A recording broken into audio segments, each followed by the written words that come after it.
Login, late night, same chair, same spot. Screen glow, halo, chat's running hot. She flips to page 3, then dives off the plot. Let's talk about the Lizard Kings again. Tinfoil crown sitting proud on her head. Says it helps keep out the thought police thread. But she laughs so hard that it slips instead. Who walks past like, here we go, my friend. Welcome to Digger Chatterbox. Pull up a chair, let your weird thoughts talk. From dusty old books to the sky that watches. She's under that shiny hat, unlocking all the boxes. Digger 420 on your screen, non-stop. This is Digger Chatterbox.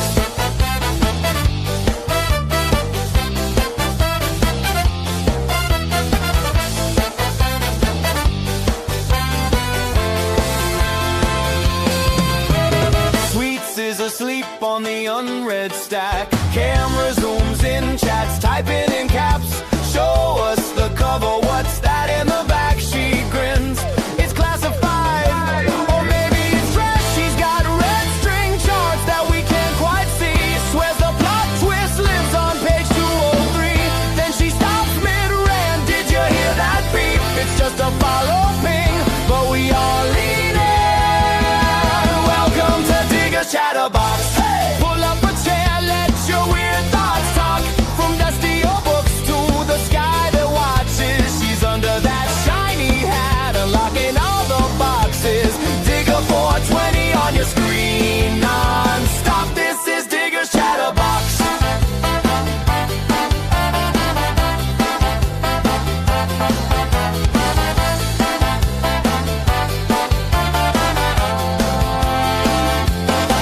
Is it all in our heads or a hidden code? Are we chasing our tails or the mother lode? She says, think for yourself, that's the only law. Then Boo hits the mic with a perfect miss throughout.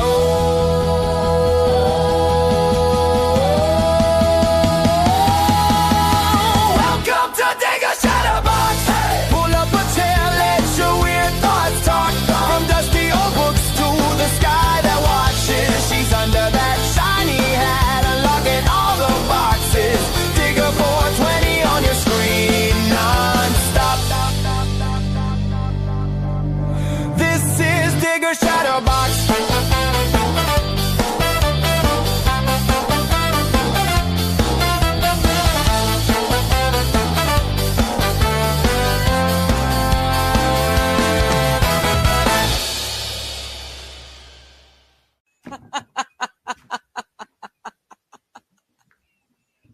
Because, Hello. How is everyone doing? It is Monday. I am glowing too much. There we go. That helps a bit. It's Monday. It's chatting with friends. I got friends. They're going to come hang out. We're going to talk. It's going to be a grand old time.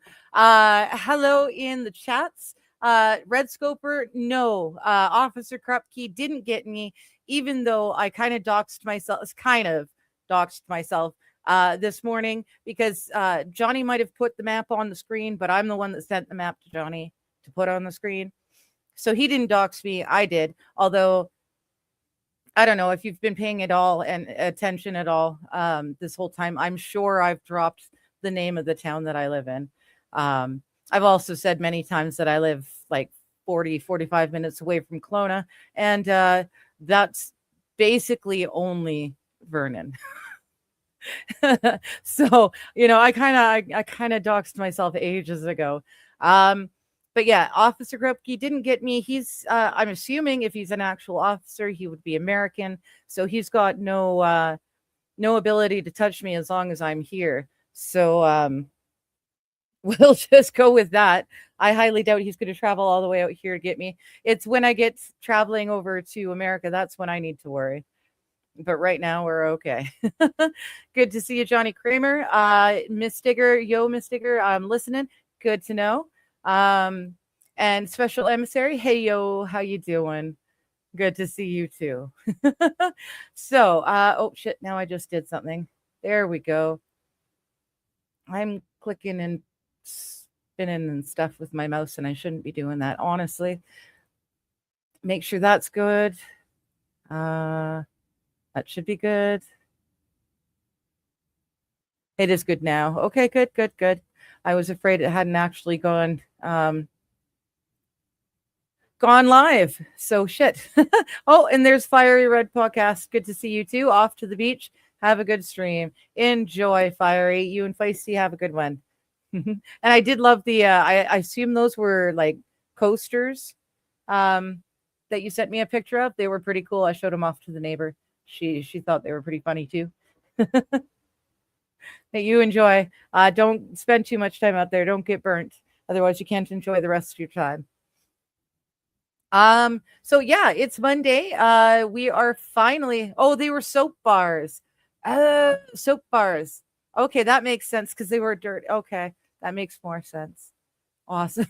Well, then I like them that much more. I thought they were coasters for like make-believe beers, types of beers. That's funny. But yeah, it's Monday. I got friends. They're going to come hang out. It's actually lovely and clear. Perfect blue sky, no clouds in sight, just a slight breeze to ruffle the leaves at the tops of the trees. Nothing major. It's quite nice considering like a hill over or a hill over, it's all burning. So it's really lovely here right now. Hey, Danielle, how you doing? Yeah, it is. It's really very nice right now. It's lovely. There isn't even a hint of smoke smell in the air. We were lucky we had insane winds, much worse than they had expected on Saturday night. Well, all day Saturday, which is why it got so bad that they had to evacuate the entire Indian reservation. Thankfully, overnight, Saturday night to Sunday, they ended up, the wind turned and started blowing back the way it had come, which really helped save some historical landmarks just outside of Vernon. It was really quite lucky. It's now headed off more to Armstrong. But like I keep telling people, I live on the outskirts of town. I live in the ghetto, but I live right on the outskirts of town. I've got the hospital here. I've got the ice arena at the other end of town where they're evacuating people to. So I'm safe. I'm totally safe. Don't have to worry, Miss Digger. In USA, you will be safe traveling. Johnny should come get you. Well, I'm safe here right now anyways. It looks like I've got Brian in the background, so here we go. Hello. If you hear anything weird, that's because I'm trying something a little interesting to see how badly it picks up. But okay. I got a print going. Oh, cool. What you making? It's a train whistle. Oh, cool. My buddy's got one of those. It's wooden. I wonder how a plastic one will sound. I'm very curious also because I was watching Meme this morning and he was like, he pulled out the train whistle and I'm like, yo, let's see how well I can 3D print one. Yeah, my buddy's got a train whistle. It's all hewn out of one block of wood, and it's got Thomas the Tank Engine, and the different engines were all on each side of the four-sided whistle. It's really quite cool. Yeah, I do too. I had one when I was little, and I loved it. My mom hated it because my brother and I wouldn't leave it alone, but and good afternoon. We've got Outpost here as well. Good afternoon. Howdy, Outpost. How you doing, buddy? Yeah, if we hear anything weird from Brian, it's just him talking. It's true. It's not my printer becoming a jet engine to cool it faster. God, I want one of those so freaking bad. Yeah. This is my nicer one that I have the picture of here. I have a cheaper one that I got. That was my first one, and then I have a resin printer too. That's a little toxic. Yeah, that's the one that needs the special casing and everything. Yeah. Friend of mine just recently printed me off a Star Wars blaster, Commander Cody's blaster, the little handgun that he would use. Okay. And the bad thing is I haven't been able to paint it because a couple of the strips on the side of resin did not connect right. So I have to figure out how to connect them, but it took like 4 or 5 months because it kept messing up. The humidity and weather kept messing it up. And Well, I bet you money he was underexposing it. I don't know. Because I had that problem too for a long time. I just found out. I was like, oh, I'm just need to add another half a second to a second on every single one of my exposures per layer, and then everything worked perfectly. Then, like a fucking dream. Actually, the cool thing I found out recently: the library in my town actually offers 3D printing services. Oh, that's awesome. Neat. All you have to do is bring the program, the plans, and you pay for time and resin. And I asked him, I called and asked, I said, could y'all do like Star Wars props, like guns and yeah, as long as they're not functioning. I'm like, duh. Boo. I want my functioning gun that'll explode after one use. If I had a 3D printer, I'd want to print a noisy cricket from Men in Black. It's one of my favorite sci-fi weapons. That's actually a pretty simple print, I think, right? What was that, Brian? Sorry. It's a pretty simple print. I would think so. It's only like this big. It's really, but it's one of the coolest weapons in the sci-fi, in my opinion. Okay. Yep, and I can print it all. Recently. I've been watching I watched the first 2 movies and the cartoon series that they did. And it's so good. Okay. Oh yeah, this is an easy print. This is not. Hello, Laura. How hard. You doing? Good to see you. Like 15. It's one of Will Smith's best movies before he got the slap heard around the world. Which one? Men in Black. Yeah. Oh. And the slap heard around the world is, keep my wife's name out your fucking mouth. Slap. I know what that is. Close to him say since that slap, he has not gotten a single job offer. No. Oh, jeez. No, he tried to rehype his music career, and that didn't work very well. He seriously looked and sounded like an old man singing about the hot young girls, and it was very creepy. Well, when it comes out, you're supposedly perfect marriage. Hello. For what, 30 years? They've been married. They've been married since the early 90s, since Fresh Prince. Yeah. And you've been cucked the entire time? Well, apparently, though, I mean, now that we found out so much about Diddy, he wasn't the only one cucked. He wasn't the only one secretly gay or closetly bi or whatever, term they want to choose. But he and Jada are attempting to put a fire, make themselves important again. They're going on a tour about how they're strengthening their marriage and la la la. I don't think it's going to win for shit. But strengthening your marriage via coupledry. Well, there was an episode of the Graham Norton show that had Will Smith, Ryan Reynolds, Catherine Zeta-Jones, and Toby Jones on it. And all of them had been with their significant others for years, decades. And Graham makes a point of pointing out that, 4 successful Hollywood marriages. Going back, that does not hold up. No.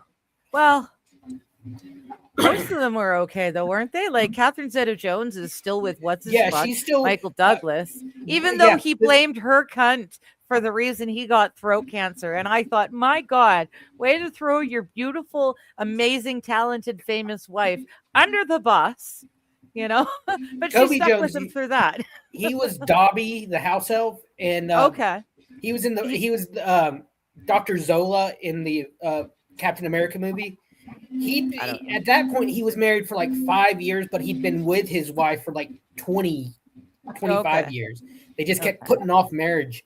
Yeah. But, then Blake Lively did her stuff recently. Oh, is he the one no, that's Justin something. Yeah, but Ryan Reynolds is Blake's husband. Yeah.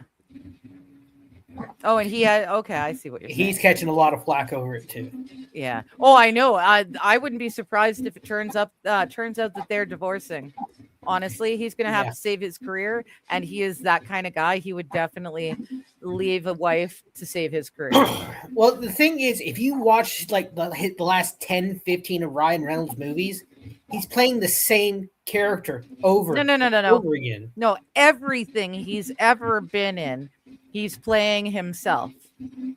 And I don't hate it. There is not a single movie he was ever in, including Amityville Horror, including that movie. Not a single movie has he ever been in where he wasn't playing himself. He's had it really. The plot of the last few movies of his is the exact same thing. He plays like the so-called professional something goofball that gets stranded somewhere and has to partner up with like the unlikely partner. Like he did that with The Rock a couple of times. He did that in the Adam Project, which was a decent movie. It's never seen that one. It's a great time travel movie if you get past the fact that Mark Ruffalo plays the dad. Ew. It's the kid who's playing Percy Jackson at the moment. His dad has passed away and he's having a hard time with it. He died in a car wreck. Okay. And one night, his dad was like this brilliant physicist. One night, he comes in the house and finds this man in his house, like ransacking his kitchen.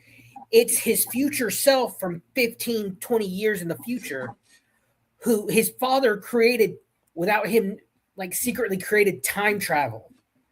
Okay. So his future self and him team up to go back in time to get his dad to help stop the problem that's happening.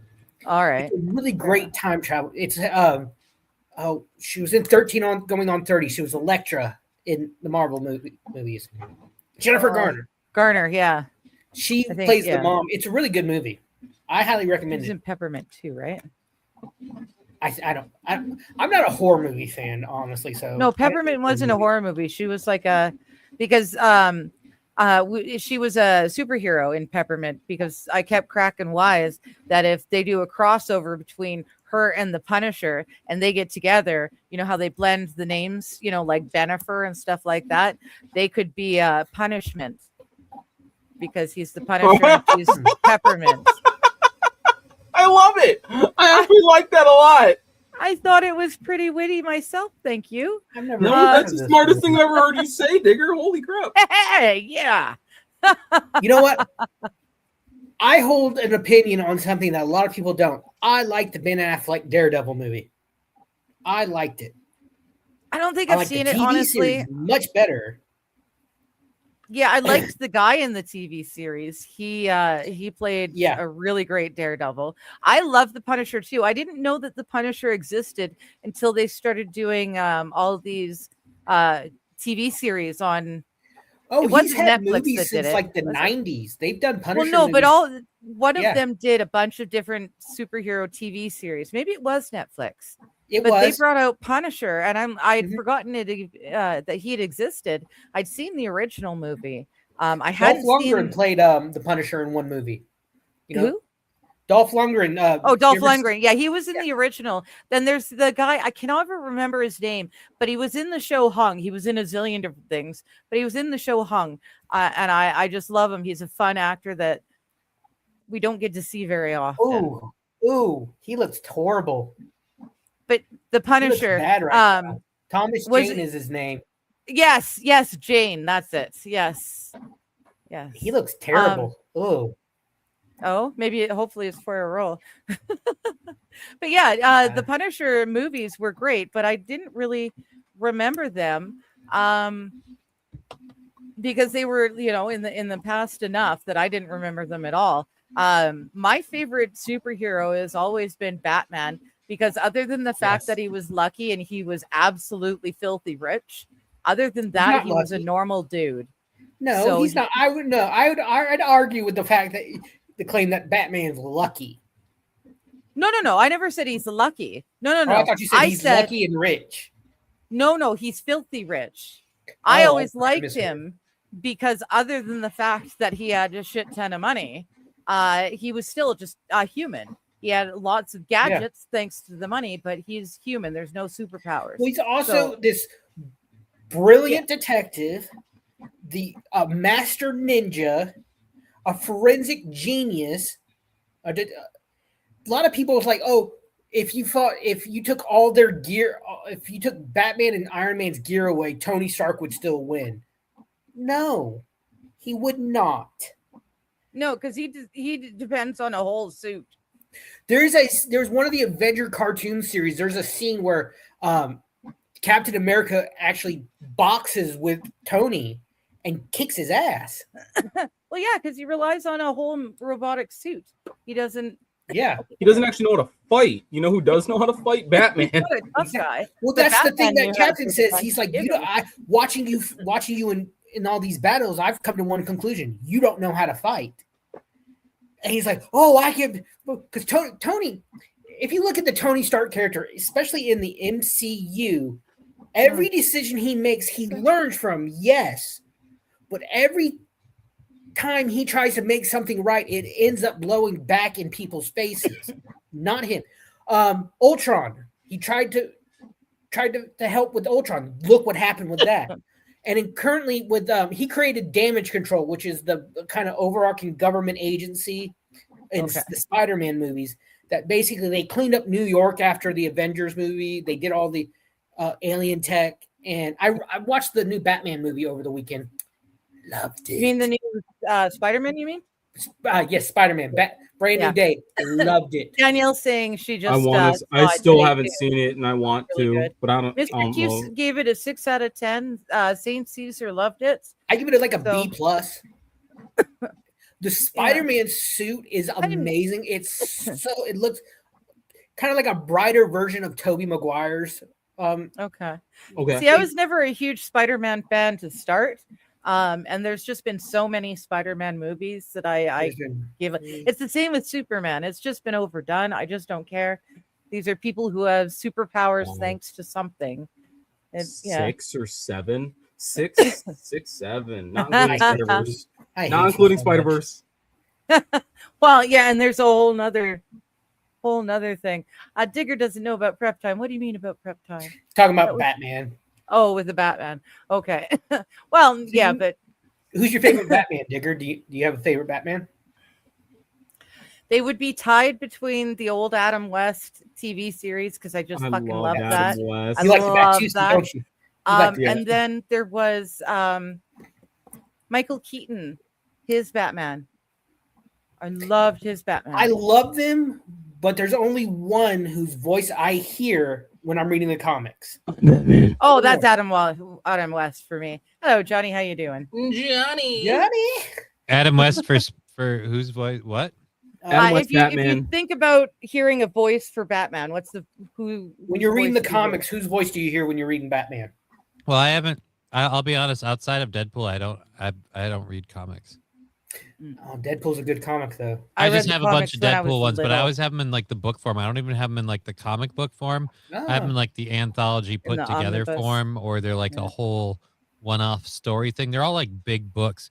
The one I'm proud of is the collection of Deadpool killing the entire Marvel and literary universe, the omnibus. I have that in hardcover book.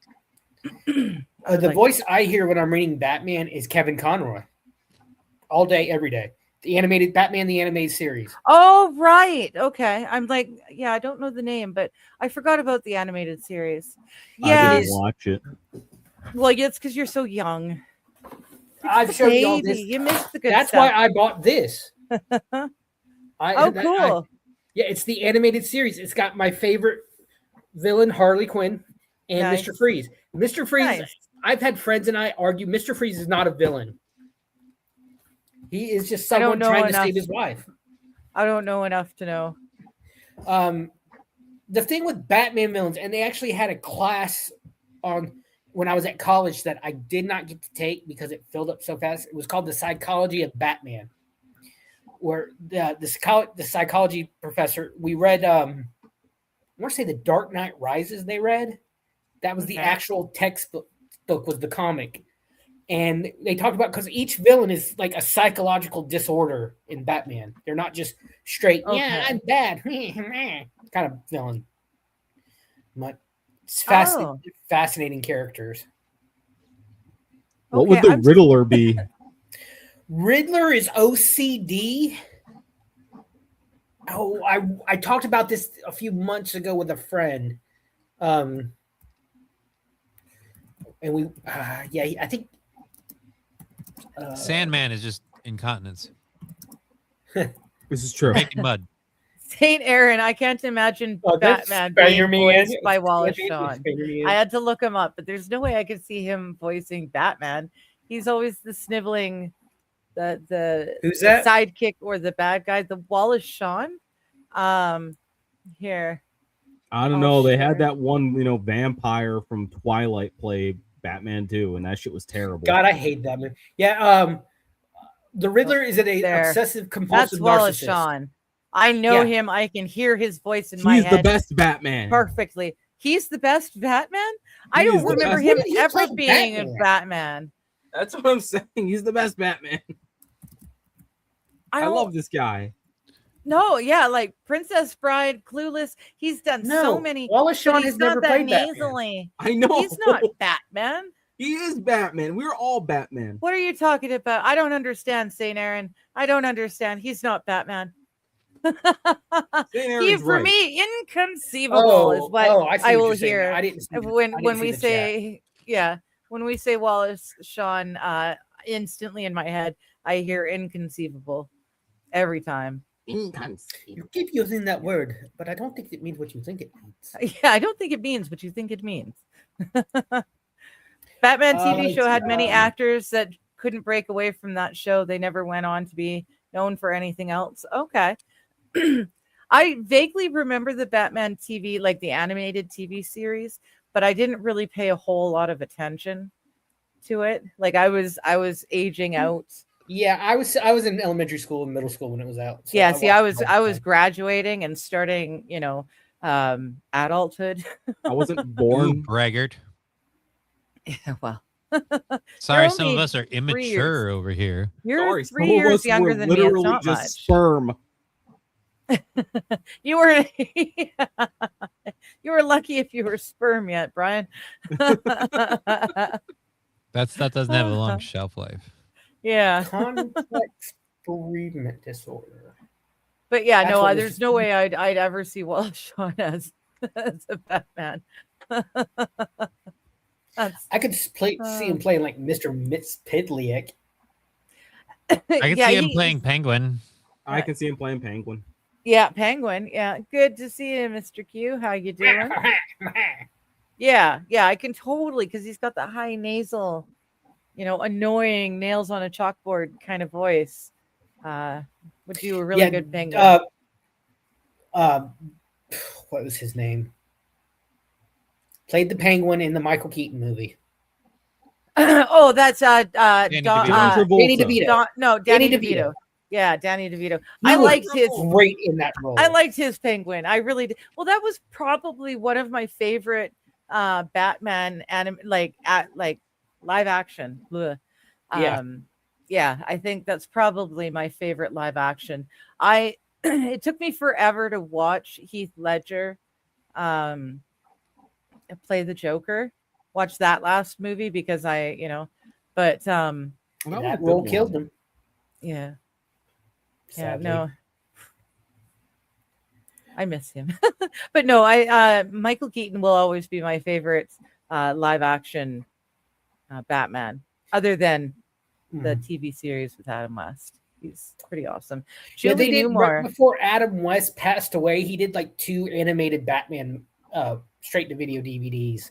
Oh, did he? Okay, I didn't. One of them was called I think Batman versus Two-Face, and I can't remember the other one. But he was able to come back and voice him before. It was like literally a few months before he passed away. Oh, cool! I didn't know that. The last Batman thing I ever watched was Red Hood with Jensen Ackles voicing Red Hood. Yeah, since Kevin Conroy's passed away, Jensen Ackles has kind of really taken it over and done a lot of the movies. People want to see him play live action Batman. Jensen Ackles, which one is he? Supernatural played Dean Winchester. Oh, thank you. Golly, I'm Soldier so Boy bad and the with Boys. names. I'm so bad with names. Oh yeah, no, I know. in some his performance as Soldier right Boy. now that I don't watch. I saw him doing a press junket. He said he kept getting one note when they were making the boys. Yeah, he kept getting the note. Don't be Dean. Because he spent 15 years playing Dean Winchester. It's gotta be difficult to get out of it. You gotta break out of that. Yeah. Well, unfortunately, before Alec, what's his Baldwin. face, killed Baldwin. Yeah. Before that whole fiasco, he was in that movie as well, which would have been a really great bringing him back to the front. It was supposed to be. I was looking forward to the movie. It was supposed to be a good movie. A good old-fashioned Western. So talking about Rust. Yeah, Rust. Thank you. Yeah. So I was looking forward to the movie before everything went down. I just talking about Alec Baldwin. I recently watched The Shadow. I don't know if y'all ever seen The Shadow. Oh yes. Never heard of it. Yes. The Shadow. The Shadow knows. Shadow is one of the first comic book movies that was made in our era. I wasn't alive then. It's one. No, it's one of the earliest superheroes ever created. It was created in the 20s or 30s. It was a radio show before Superman existed. You could actually find. I've been listening to a bunch of the old radio programs online on YouTube. Yeah, you can find it's basically what evil? Who knows what evil looks in the heart of man?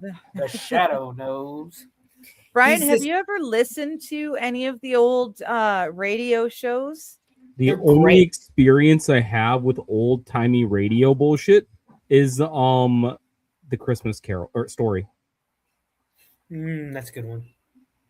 Yeah, but that's not really old-timey radio. In the movie, he plays the whole, the whole thing with the what is that thing called? The little spy gadget or whatever, where he's trying. Am I thinking of the right movie? I don't think so. A Christmas Story is the one with the leg for a lamp. Then yes, he had the chocolate powder commercial or whatever. It's like buy more Ovaltine. Buy more Ovaltine was like the secret code or whatever on the radio. The decoder ring. Yeah, and he trapped himself in the bathroom, and it's just like buy more Ovaltine. This sucks. I don't remember. I don't know what you're talking about. No, I remember that. I remember that part now. In the Shadow is freaking good. Oh my gosh, that's awesome. But no, Ryan, I will send you some good old-timey radio. This is before TV, long before any internet or moving pictures or anything like that. Well, then I don't want it. I don't know. No, it's great. It's all audio. So it's like an audiobook. No, it's like an audiobook. Johnny, yes, it was back when life sucked. It's like an audiobook, but it's being acted out by people on radio, and they've got all the sound effects because they didn't have another option, man. Right? No, I know, but it was so great. Misrepresenting it though. You're and touch grass. It's so good. You can listen to it now with your eyes closed, and you can still make the pictures in your brain. You can see it happen. Again, you are misrepresenting it. The way you should be accurately saying is this: like, back in the day when life sucked and you were just moments away from saying, fuck it, this is all too hard and I'm going to eat a bullet, but I can't afford a bullet because the Dust Bowl is still a thing. You got to be like, oh, what are we going to do for entertainment? We can't turn on the TV. We certainly can't check out the latest show on Netflix. And God knows Twitter doesn't exist yet. So how the hell am I going to get through the rest of my day without having to look at my homely wife? I'm going to turn on the radio and I'm going to listen to a guy go on magical adventures that I wish I could go on. And that was The Shadow and Superman. Superman fought the KKK, and The Shadow was just your basic. Holy shit, dude! I'm sorry. There were so many other radio. Superman shows. was created to fight the KKK, and it worked. Superman fought the KKK. The original Superman was a Republican. The original creator of Superman, literally made the character and he was fighting the KKK. And the way that Superman defeated the KKK is the creator of Superman became a secret agent in the KKK. He got into the KKK. And all he did is publicize the shit they do in private, in public, in the shows. You do realize the creators of Superman were Jewish, right? I didn't know that part. Ew! Shut up, Brian. Just another reason to hate it. I hate them. But no, I know is will that find you. I'll find you started and it some worked. old-timey radio shows. It's really cool. It's like an audio book that's being acted out for you, and they've got all the sound effects and everything. And it's really good. It's really entertaining. You let your imagination paint the picture, and they give you all the sound. And they're really great. I used to fall asleep to them. There's a channel on YouTube. Wow, they're It so must not good. be You that can't great. stay conscious when you listen to it. No, they're Y'all are really just being great, but they assholes. were relaxing enough that I didn't have to worry, and I could fall asleep to them, and it was Because you're not missing nice. much. Well, no, I listen a lot. You fuckers would die if everything, like if the an apocalypse happened. If Yeah, everything No, that's turned why off, I you have, would my die. comics. I have books. You don't need electricity for a book. I can't read, but I still have the books. So I got the pretty pictures. There is nothing. I'm looking up both Jerry Siegel and Joe Shuster, and there's nothing about the Klan that I'm finding. St. Aaron's got a good point. He's I don't know. jumping I in just there with remembered Johnny. the Nothing on the definition. radio tonight. Want to have another kid? Which is pretty much how There's it went. nothing good on the radio. Yeah. Okay. Yeah. There's only two things we can do, and the radio's down. But it's the Okay, same as yes, today. there is a comic called Superman Smashes the Klan. Yep. But it was not written by the creators. It was written by a Gene Luen Yang very recently. Yang? Oh, Yes. ew. Half of Marvel was Jewish. Well, yeah. It was created. It was it ran from 2019 to 2020, so it's a fairly new. Are we sure this wasn't like some guy's rendition of like this radio show or whatever? What the fuck are you talking about? I don't know. Well, it looks like Johnny's looking for it. St. Aaron saying Superman was Jewish. Well, circumcision was made him aerodynamic, I guess. And yeah, I guess that would help. Well, originally Superman couldn't fly. Originally, I didn't realize. Like, he leaps over tall buildings in a single bound. That was his thing. He was strong, could jump very far. Well, I thought he could jump very far because he could fly. That was actually in 1946. I'm sorry, didn't mean to interrupt. In 1946, the Adventures of Superman radio show broadcast a famous 16-part storyline titled "Clan of the Fiery Cross," in which the Man of Steel fought a fictionalized version of the Ku Klux Klan. Yeah, it was in the radio show, not in the comics. Okay, yeah, I guess they redid it for the comic book. Yeah. See, I literally just said that. You're like, what the fuck are you talking about? I was like, I don't know. I'm just making shit up, but I was right. Because I'm good at making shit up. Yes, back in that point in time, you were still birthing children to have us labor on the farm. So yeah, to be fair. 1 and 2, not every kid survived. Yeah, well, and a lot of them people didn't anymore, survive. sadly. So I guess you had to get labor somehow. Yeah, we couldn't get robots. Family farm. It was going to feed the generation. Was not meant to be like. It was meant for you to survive. Very few farms, even Homesteads. back then. Yeah, they weren't supposed to sell to you and to the world at large. Make a profit. Yeah, they weren't there to just make a profit and sell wholesale. And be right back. It's just I feel like I triggered something. And I did not mean it. Your stupidity. Well, okay. No, but homesteading, the whole point was just to find a piece of property that your family could grow up on generationally. They could live off the land. So a homestead, you would grow a bit of everything, and you'd have a few different livestock options. You weren't like these days. Farms only do cattle or only grow stuff or what have you. You've got the chicken farm and the pig farm, and back in the day, a homestead had a little bit of each. So each family's land, you could survive off of just your land and the animals within. So yeah, you were a little bit of everything. You weren't a specialist. Sounds like you don't get a whole lot of bacon with that strategy. Actually, a lot of the stuff that I read, they had their pigs, but they would let them roam free. free roaming pigs, and they would, because they could eat the nuts and berries and stuff all across the property. They were apparently really good. All the twigs and berries. I feel like you're making fun of me with the twigs. Who's eating all these pigs? Isn't that an okay thing back then? Well, it depended on who you were and what you understood and all sorts. That's a whole nother theological. I understand that bacon is delicious. Well, yeah. My family has lived on the same plot of land in the county next county over about 150 years. Yeah. And yeah. I love going to the family farm. Yeah, that's what it was. My friend, my girlfriend, unfortunately, her mom lived at the top of the lake on the Indian res here, and just a short way down the road at the lakefront was her family's cottage, which they'd had for generations.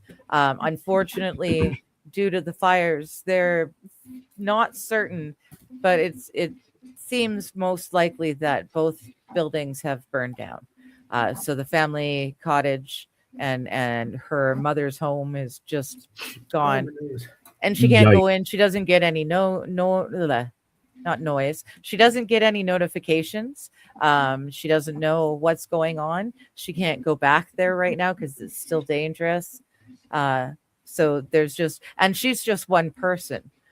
So yeah, it's pretty crazy with the fires. But up until that point, it was the same thing. The family cottage was on property, though it was the Indian res. It had been in their family for generations, and they could survive off that piece of land back in the day. Yeah, that's the way and I actually looked up on my dad's side. They used to be farmers, and since then the farms been gone for decades. But I found the town that they were from, where the farm was, and it's a neighborhood now. And the street of the neighborhood is actually named after my family. Oh, that's cool. That's cool. My mom was adopted, and she was brought home to what is known in BC. It's known as the Caribou area, and pardon me. She was adopted and brought back home with them. My granddad and his brothers, they built 100 Mile House, which is a major point on the road down, or the trail. So they had a lot of cattle that they ran, and then my family, my dad's side, they were more the farmers growing particular crops, that sort of thing. But yeah, it's interesting. They're all on fire now. It's kind of neat. It's never in my life burned this area. But yeah, I can't imagine what it's like for her. That family property she's had forever, and it's just gone. So yeah, it's kind of. Oh, hello, Kaiser. How you doing? Yeah, hi, Kaiser. Hey. Sorry, it's the background that Johnny's got going with the flames that's got me thinking about the fire. I'm sorry. Which fire? That's okay. It's fine. There's a lot of fire going on. I'm going to say, is it any of the ones that I wrote about? No. Oh, wait, spoilers. There we go. Now it's not as depressing. There you go. Oh, jeez. A lot of these TV or movies was on radio first, like the Great War of the Worlds. Yeah, was on I know that one. Foremost. If you've heard that one, have you heard the original radio? Yeah, I was stuck listening to that in one of my classes in high school. Oh, stuck? I think it's awesome. It's so I have the original broadcast recorded on a 45 vinyl. What's a fucking 45? Nice. Record. Yeah. It's a vinyl record, but smaller. Oh, sorry, wait. Did I say 45? I meant the big one. I forget which one those are. Oh, I might be wrong too. 45 might have been the bigger one. Yeah. But there's the regular one, and then the. Yeah. I thought the smaller ones were 90. Numbers don't like me. They dance on the page, so I'm very likely wrong. The following has been closed captioned for the reality impaired. Numbered. St. Aaron saying, I had relatives that had a farm, nothing but cows in a bowl. Yeah. Mr. Q says, just got done with the carrot harvest on Saturday, planting winter wheat to pasture cattle on this winter. So, yeah, Mr. Q lives and works on something that is akin to a homesteading farm. It does a bunch of different things to be able to care for itself. They do it on a large scale. Like they're not growing and raising enough just for one family. They're doing it on a ginormous scale, but the same sort of thing. They do a bit of everything to keep it going all season long. Nice. St. Aaron says, who asked what a 45 is? That's frustrating. You have to ask. I can't remember, St. Aaron. Was it the big one or the small one? I thought the 45 was the smaller. It's the square one? I could be wrong. Like the gun? Final. No. The Final record. Brian, damn it. You're young. Look, just because my birthday is this weekend does not mean I'm that old. I'm only just all you are old compared to me. By at least 10 years on every single one of you. Sit on it and spin. I try, but I'm not allowed to. Of course anymore. you I look got like kicked out of that. the strip club. We didn't stop the fire. Someone did like a modern version, like picked up where like the original song left off. I think it was like, I can't remember what group it was. Fall Out Boy, I think, and it sucked. Yeah, it was horse shit. I forgot they existed. 45s are the small ones, 12 are the big ones. I don't know. Yeah, Hold on. yeah. That's what 33 Llama said. I could be wrong. I haven't listened to anything on vinyl in a long time. 33s are standard size for albums. Okay. 45 was their smaller size for the jukebox era. Jukebox hero. Got stars in his I eyes. brutally misspelt vinyl in not once but twice in the search engine, but I still knew what I was talking about. Why does that not surprise me? There we go. Hello, Red and Dirty Llama. 45s are the small ones, 12s are the big ones. Hello, Maine Weather. How you doing? I'm just going to say it's been a while. Thank you. Sure. I'm just going to say sure. Ceramics. Oh, dude, I don't know if I ever handled a ceramic record. Oh, never heard of a ceramic record. No. I think those were like the early ones, like because my mom has an original like Victrola from like turn of the century, and yeah, the records for that are like that thick, and they're just solid. Interesting. I think those are ceramic. I'm not sure. That's very cool. Yeah. Between her dad and her uncle, they've got over 4,000 acres and 3,000 cattle, 700 milking cows. Yeah. So, yeah, he lives on a large scale homestead. Moo. Riding Dirty Llama says my grandparents had a Victrola, and you can play the ceramic records on that. So, yeah, you guys are in agreement there. Yeah. You're probably remembering right. I've never seen an actual Victrola with its record to play in real life. I've never seen that. My mom has one. I've seen the the self-playing organs or self-playing pianos. Oh, yeah, because they've got the dials with each individual metal prong, and yeah, I used to have a bunch of miniature ones. You'd screw it up and get it spinning, and it was all the little metal teeth hitting one of the. I think Brian, you said your woman was. A music box. Music box. We were able to pick one of those. Actually, I have another one. I have one behind me that plays music from Kingdom Hearts. But nice. When we went to Japan, she had to find a music box that doubled as a jewelry box. Cool. Yeah, because back in my day, those were kind of popular. Wait, Kaiser, have you never heard this story? No, I haven't heard this yet. No.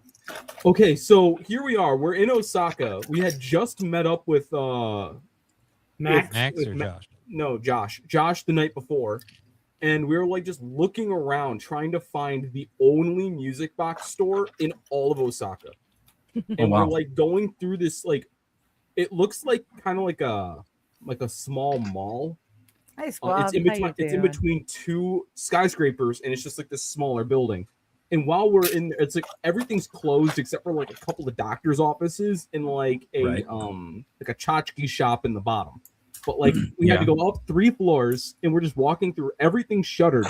But on the far side, there's just a lit up room with like a really big wooden, like it looked kind of like a cart, but it was a big music box sitting out front. Oh wow! And we go in there, and this old Japanese lady comes up to us, and she's like, you know, hey, how's it going? And or like we don't speak any Japanese, so she's like, oh, okay. So I pulled out my translator and was like, hey, we're musicians from America. We like music and stuff like that. And the look on her face, she just brightened up. Like she was like, oh, thank God, they're not just some idiot tourists.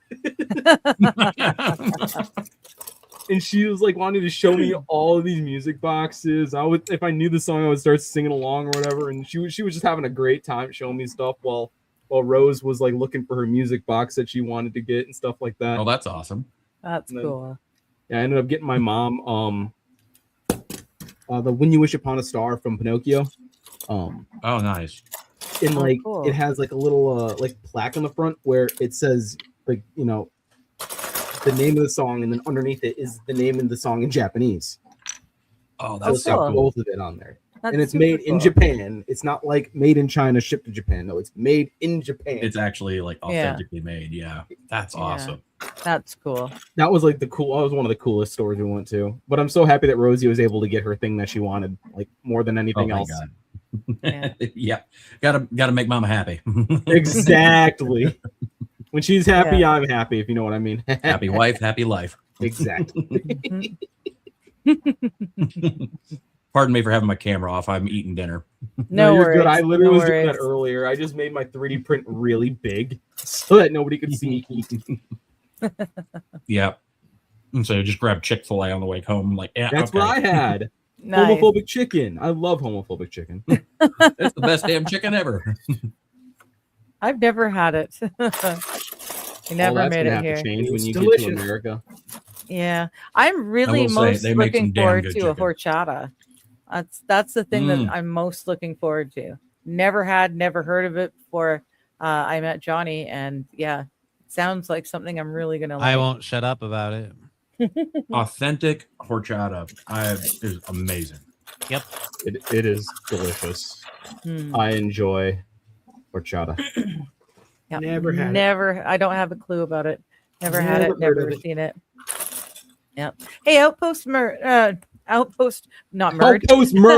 Merd's my uncle's name. Outpost Nerd. Do you mind please moving your box with your parts that you're sorting through away from the mic, please? Thank you so much. Yeah. My bad. Thank you. So you can sort it, but it's not right there. Thank you. Yeah, no, I honest to God, I had a Uncle Merd. So that was just a weird flip.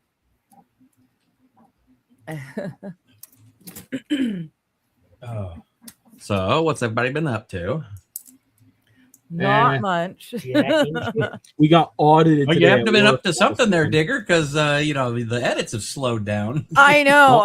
Well, honestly, it hasn't been for any fun reasons. I've been having a lot of pain issues. I'm sorry. I really.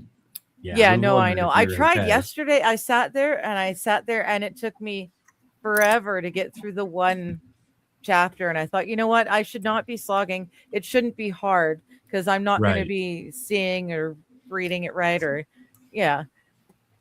But I noticed that you put the little stop here. Yeah, I just okay. Can't. She must have been. Yeah, she must have had a flare up. Yeah. Sorry. Well, I was hoping you were okay. Yeah, no, last night in particular, or specifically rather, last night we found out just how far the fires had gone, and so my girlfriend was having a really hard time over the fact that they were probably losing the family home. So I was with her, and then I came back and I just couldn't focus on the story. I was just thinking. My brain was going in a zillion other directions. And I thought, you know what, better than forcing it and missing stuff or something, I'd rather just stop and come back fresh. Yeah. Makes perfect sense. Yeah. I just had to give you shit because you're my friend. I know. Because I was there and I sat down. I'm like, okay, finally, I'm here now and I can sit and I can do it. And it just wouldn't stick. Yeah, no worries. Well, I guess there's some good news on that front. And so I've got more chapters through book 3 edited. I'm not done with it yet, but I've got, I think, up through about 10 edited on book 3. And then I'm actually on the probably second or third listen through and edit pass of book 2. So book 2 is almost done. Nice. And in the process of that, I got bored. And well, you know what happens whenever I get left alone and things happen. Well, I've already knocked out 2 chapters of Sky Pirates. Nice. So I was like, well, for some reason, this is just flipping my tism. So, yeah. Go with it when it's there. Yeah. Yep. I read I wrote the first chapter. I posted it to my writers group to get their feedback, and I got some pretty positive feedback. I had a couple of people mention a couple of things. I'm like, yeah, the things that they're mentioning, I'm like, yeah, the thing is that those are gonna get figured out, and you're gonna be like, oh, later on. Yeah. So I'm like, okay, so at least it's not super obvious, but it's enough to kind of slowly drag you in. But yeah. Get to. So I think I'm going to go back tonight and probably write the prologue. And I've spent all last night developing. I'm still working on the outlining, a lot of the socioeconomic politics, and a lot of the overall story. I'm still outlining all that. So this is just some preliminary throwing spaghetti at the wall, see what sticks.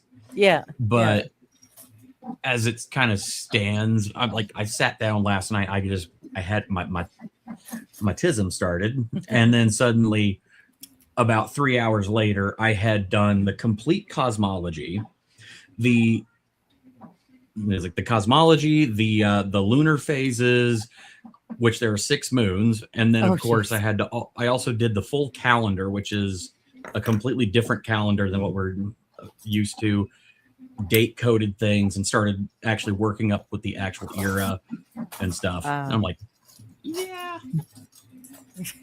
That's pretty good. Yeah, that's a pretty good start for the framework. I'm not that I don't know. I get I guess Johnny understands. Anyone who watches the morning show understands. I squirrel. I can't settle in on any one project wholeheartedly and just work on that. I'm too busy looking at other things. It was so weird because earlier in the day I was like, I need to go shopping. I need to put together a grocery list. I need to go get a bunch of stuff from stores, hit all the stores. When I'm sitting there trying to make the grocery list, I'm like, I couldn't focus for more than a minute, and then I would squirrel. Yeah. And then by the time I got to about noon, I'm like, oh shit, I got to put the damn order in. Damn. Yeah. So, but yeah, I went and got supplies for my birthday party on Saturday. Nice. Perfmas. Nice. Yep, got a whole ribeye roast. Happy early. So I'm going to cut steaks off of that, and then got about probably 2 or 3 pounds of shrimp. Ooh, nice. So that's a lot of shrimp. But they're the big ass. They're shrimp. They're the big scrimps. Okay. Uh-huh. And a 24 pack of Yingling. Yep. Yeah. Nice. I haven't had good beer in a while. Are all your liquor places still on strike? I don't know if we're officially still on strike. We're definitely still not selling American booze. It's funny when the shelves got really empty during the strike last year. It was they'd sneak out the American booze, but I don't think we're on strike anymore. We're going on strike. Okay, I need to go figure out what's going on out there because I hear nothing but screaming.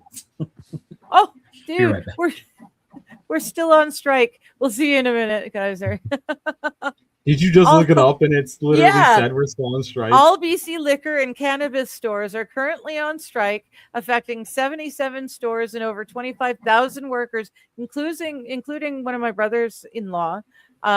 Significant impacts on alcohol availability across the province. They say the strike has been ongoing for several weeks, but it's more than several weeks with no resolution in sight, because this was last summer. They had already been on strike for 6 months when I was visiting the coast last September. That's so ridiculous. Yeah. I cannot believe that they're still on strike, because I remember this has been like an ongoing joke for a little while that you can't get good booze because they're on strike. I know, it's funny.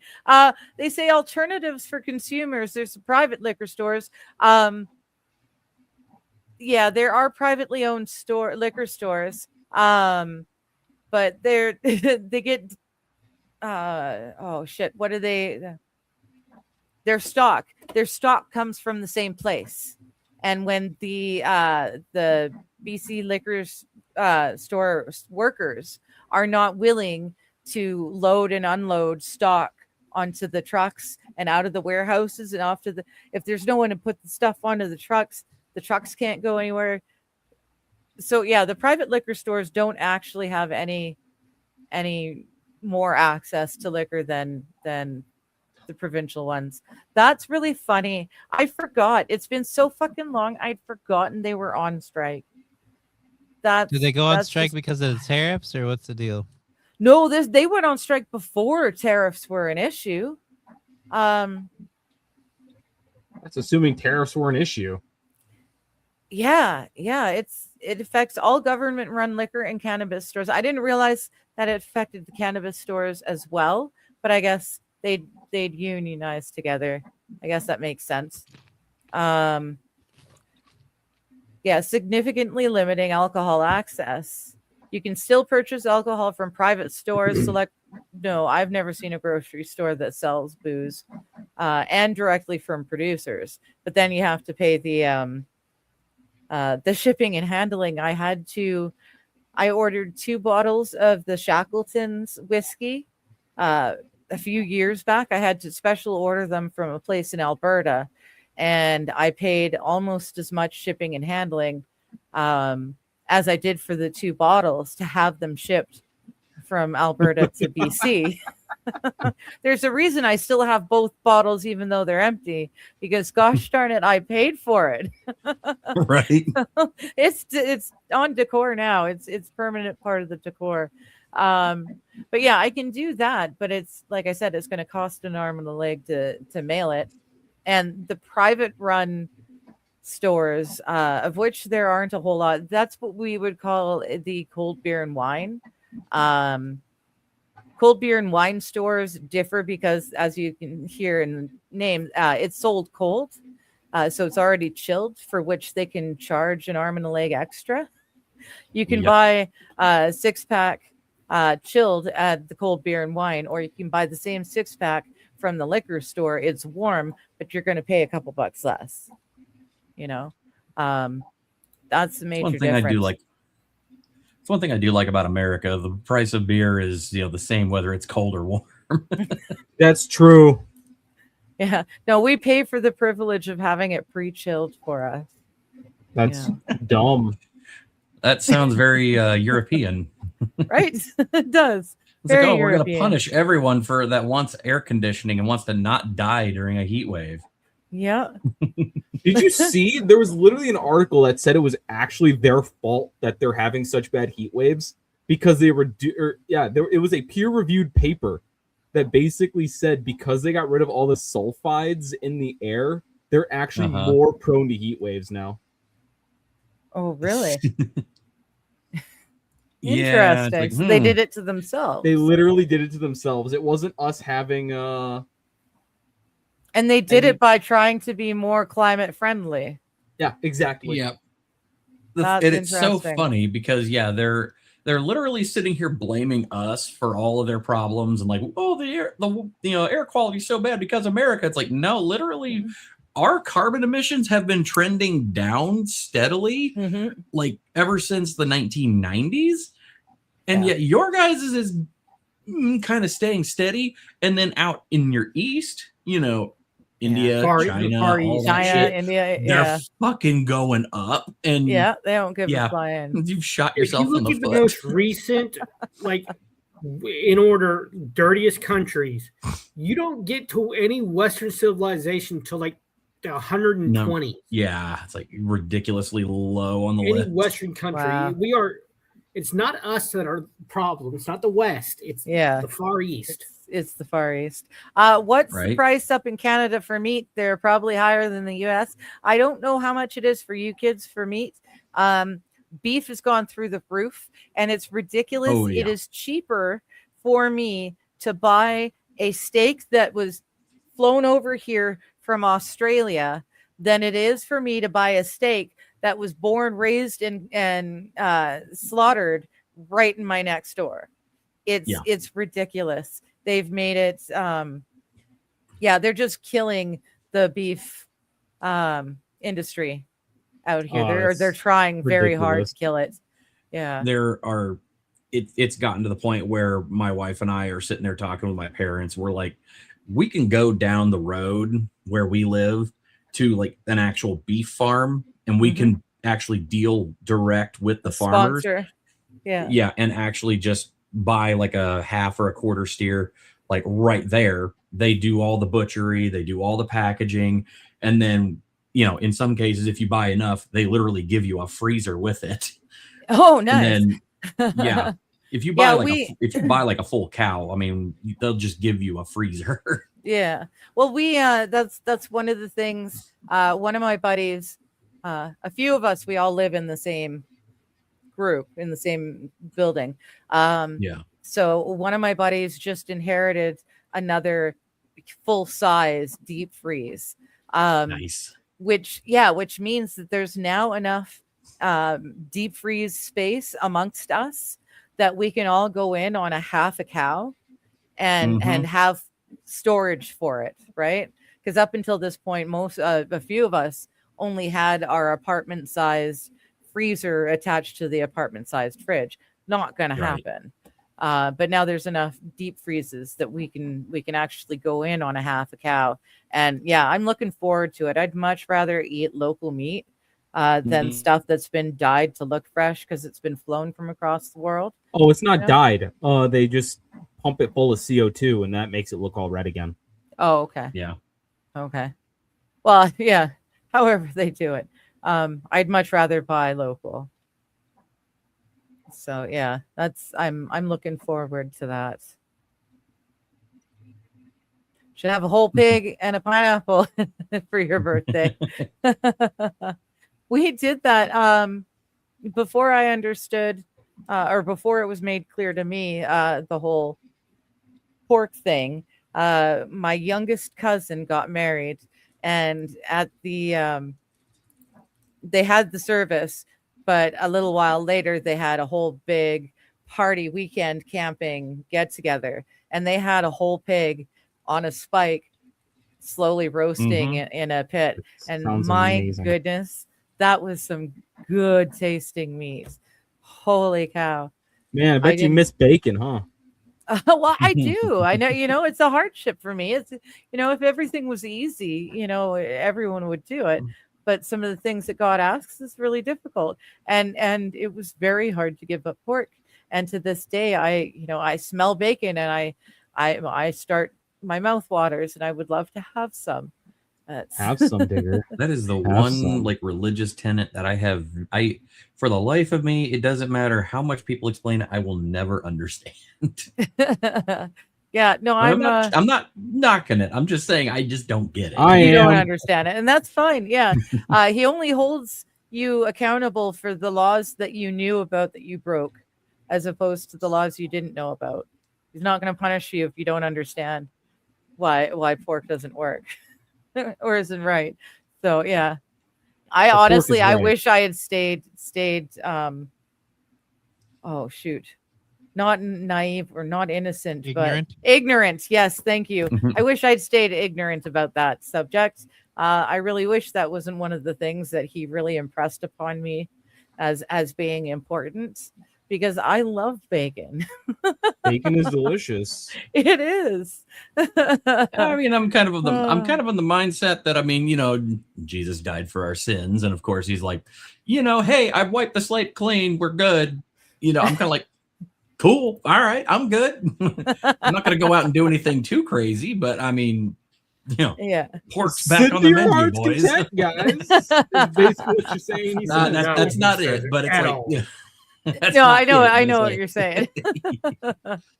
I know what you're saying. 1995, it was 45 degrees Fahrenheit, and I was getting bit by mosquitoes 10 miles away from the Canadian border. Fast forward to last year, it was below zero on Thanksgiving and snowing. Wow. Yep. Yeah. There's quite a bit of difference in the weather that we're getting here these days as to when I was a kid. It is quite different. That's true. In Indiana, we got butchers. You can see the meat before buying, so you know what's in it compared to store-bought. See, and that's the ideal. You just need a place to store it. So we've finally gotten the space to store it all. It's rather convenient to go pick your cow. Yes, that would be lovely. My girlfriend, she had, growing up, her mom and stepdad had a farm, and it was kind of like a homestead sort of thing, right? They were trying to be self-sufficient, and they bought a pair of baby cows, and they let her name them, but she named them like T-bone and ribeye, because she knew she knew what was going to happen to them. These aren't pets. This isn't a cat or a dog or a rabbit that's going to be around for years. These are being raised so that we can eat them. And she fully understood. I would name mine sirloin of beef. There you go. There's this video of a news anchor cracking up when he's doing a story about a pig named Chris P. Bacon. Nice. And he can't do the story. He's laughing so hard. Mr. Q's making the point that if it's bad for Muslims, it's good for Christians to eat more bacon for that reason. True. I think every family needs to get themselves a dog as well for that reason. You need to have a dog in the house. Gunpowder, like pork product, is in gunpowder, so. Well, apparently, pork products in just about damn near everything, because it's even in gelatin. It's in everything. Gelatin is in gunpowder. Oh, is it? Okay, I did not know that. It's it's everywhere. And at this point, I don't think God needs me to be a scientist. If I know it has pork in it, I stay away from it. If it has byproduct from something that's been worked for, and I don't know, he's not going to hold me accountable for it. So. Well, as a scientist, I can tell you exactly what is. What are you a scientist in? Dumbass? I don't want to know. Yeah, PhD in dumbass. No, I don't have a PhD. I actually hate PhDs because they're all dumbasses. Same, bro. I honestly feel the more letters you have behind your name, the dumber, the bigger piece of shit you are. There's a reason why I am not joking. NASA, Brian. Yeah. I'm not joking. I had like this thing that came across my desk because some of you know what I do for a living, and I had literally had one come across my desk. It was somebody reaching out about and a client. Let's just say the client, and complete stupidity. Could not. I would email and say, here's what I need, exactly how I need it. Just submit it this way. to this address, do all these things. We're golden. Could not fucking read the instructions, kept just willy-nilly just sending me all kinds of like I'm not kidding. I needed like 3 pages of information. They kept sending me 80 to 100 and then just resending the same thing over and over. I'm like, stop. No. I'm not sifting through this. I'm just like, I'm not sifting through all that when all I need is this. Give me what I need and then we're done. And like, yeah, guess what?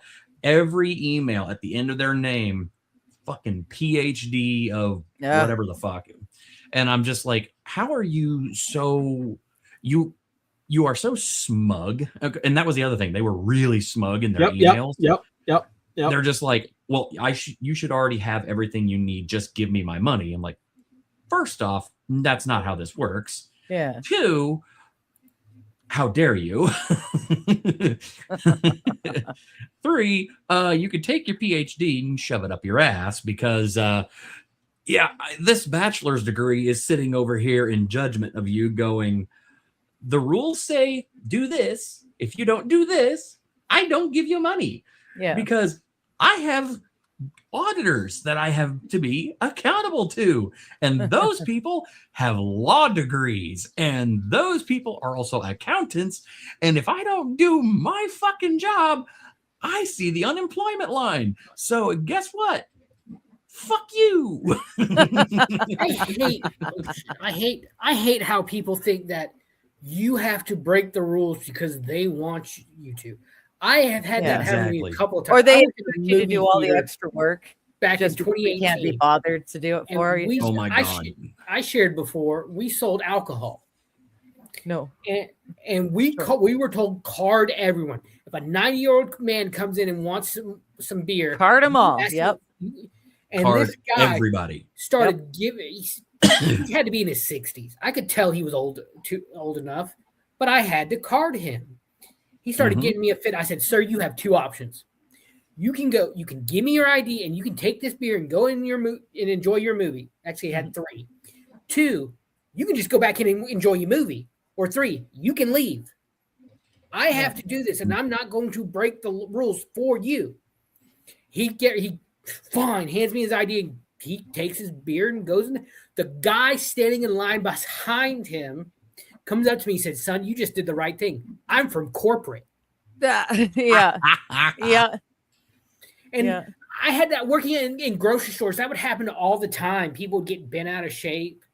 Yeah. And I worked at one grocery chain that what they would do is they take like 18, 19, 20-year-old kids to other stores in the area and say, "Go get some alcohol." Yeah.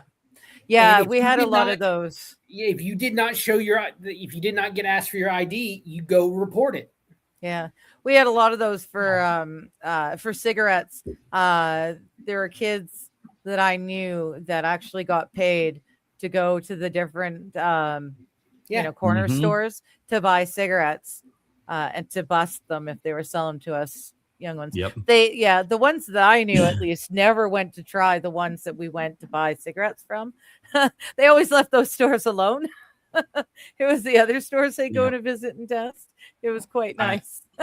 I remember in high school, because I worked in high school for a big retail chain, and I was 18 in my senior year, so I could buy cigarettes. I didn't smoke, but suddenly a bunch of the people who were in the same class as me who were 17 were all sitting there coming to me like, "Yo, man, would you buy me a pack of smokes?" I'm like, "You shoved my head into a locker last week. Go fuck yourself." Yeah. Yo, so 2 weeks ago, I had my 20-year class reunion. Oh, yes. And there was this one guy. When we were in high school, he was so good looking. He was an asshole. He tortured me. He was a bully. He walks into the restaurant where we're having our reunion, and he get together, just completely patchy. He's like, "Dude, just shave it off at this point." And I'm just smirking. I'm like, "Payback. Karma's a bitch." Yeah. All right. Excuse me, boys. I need to step to the little girl's room. I will BRB. Please behave. No. N-word towers. Quick, say something that'll get her canceled. So about those, never mind. Jews. So it looks like my 3D print is coming along rather nicely. It hasn't tipped over yet. I'm pretty happy. Okay, I don't know what you're 3D printing, but yeah. A train whistle. It going toot toot. Nice. But actually, I still got mine right here. One of my yeah, it's gonna look like that a little bit. Hopefully it sounds as good. But no, so the adhesive I'm using on this actually some vet and his daughter just developed it in like their garage. Yeah. And it's like reusable, and it like as soon as like the thing cools, it releases, so you don't have to like scrape at the bed anymore. It's really cool. Good. It's called Black Magic. Nice. Because he and it's reusable. Yeah, it like because it like it what's the word I'm looking for? Because when it cools, it releases type of thing. It's no longer an adhesive. You can just keep using it and using it and using it. I mean, like so like I've already printed like 3 things on this, like this same layer, and I'm like, it's still holding strong. Nice. Real quick there. So what did you say this is called again? What's this adhesive called again? Black Magic. Oh, it's your porn name. Oh hell yeah, daddy.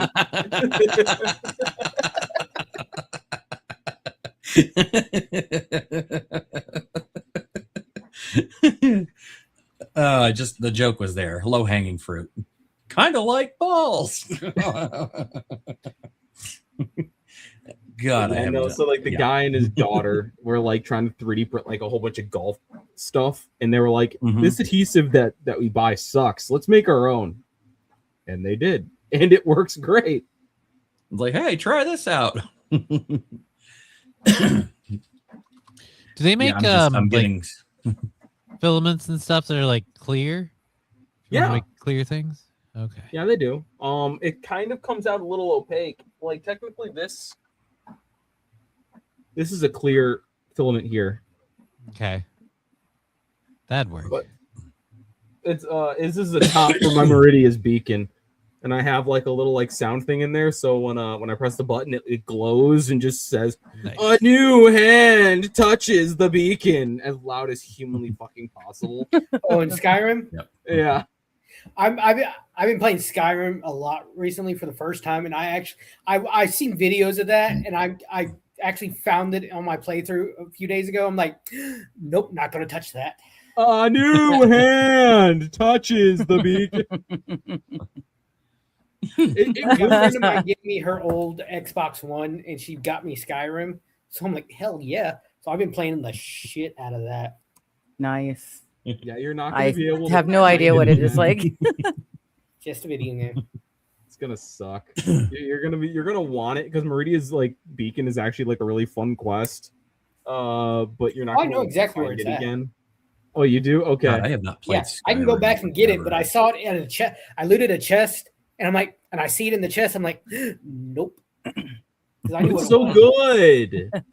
Which one is Skyrim? I was really low level. I where the dragons. Level 20. I've been playing for like a month. So the one where you can shout, let it all out. Yeah, I did that, and now everywhere I go, I'm running into fucking dragons that kick my ass. Yeah, I haven't played Skyrim in forever, but I got to a point in my playthrough where it was like, it's like I still never finished the game. I never once finished it, and I would just got to this point where I'm like, oh, dragon, whoop, pow, and suddenly dragon fall out of the sky. I'm like, well, for me, if I run into a dragon, I hightail it back to a town so the guards can freaking help me. Right. Oh yeah, but then you realize they killed like 3 important NPCs that you need, like 3 shopkeepers, and you're like, oh yeah. I haven't had that problem yet. There's like one quest in that playthrough that I can't finish, and it's a mainline quest because that character is dead. And I'm just like, that's crazy. This game's they glitched. Can't do that. How'd you get them killed? I've played Morrowind I don't since know. Like 2004. Elder Scrolls 3. I love Elder Scrolls 3. and I've never once finished it because I just go and I just explore. I love just exploring and gathering. And I kill a random NPC and take over their house so I can put the loot in everything. Yeah, I did that to the first shop in Morrowind. Yes. I stole a dude's helmet, ran from him, tried to sell it back to him. When he wouldn't buy it, I killed him, took over his shop. I know exactly the shop you're talking about. But a few months ago, there's this huge mod project called Tamriel Rebuilt that they're trying to rebuild the entire continent in Morrowind, in Elder Scrolls 3. And they got most of Vardenfell, the mainland, done. And I've been playing that, and it's so good. It is so good. I'm just waiting for the next update. They come up with like a new update every like 4 or 5 months, I think. But the Elder Scrolls story is so good. I played a little bit of Oblivion, and now I'm playing the shit out of Skyrim. Yeah.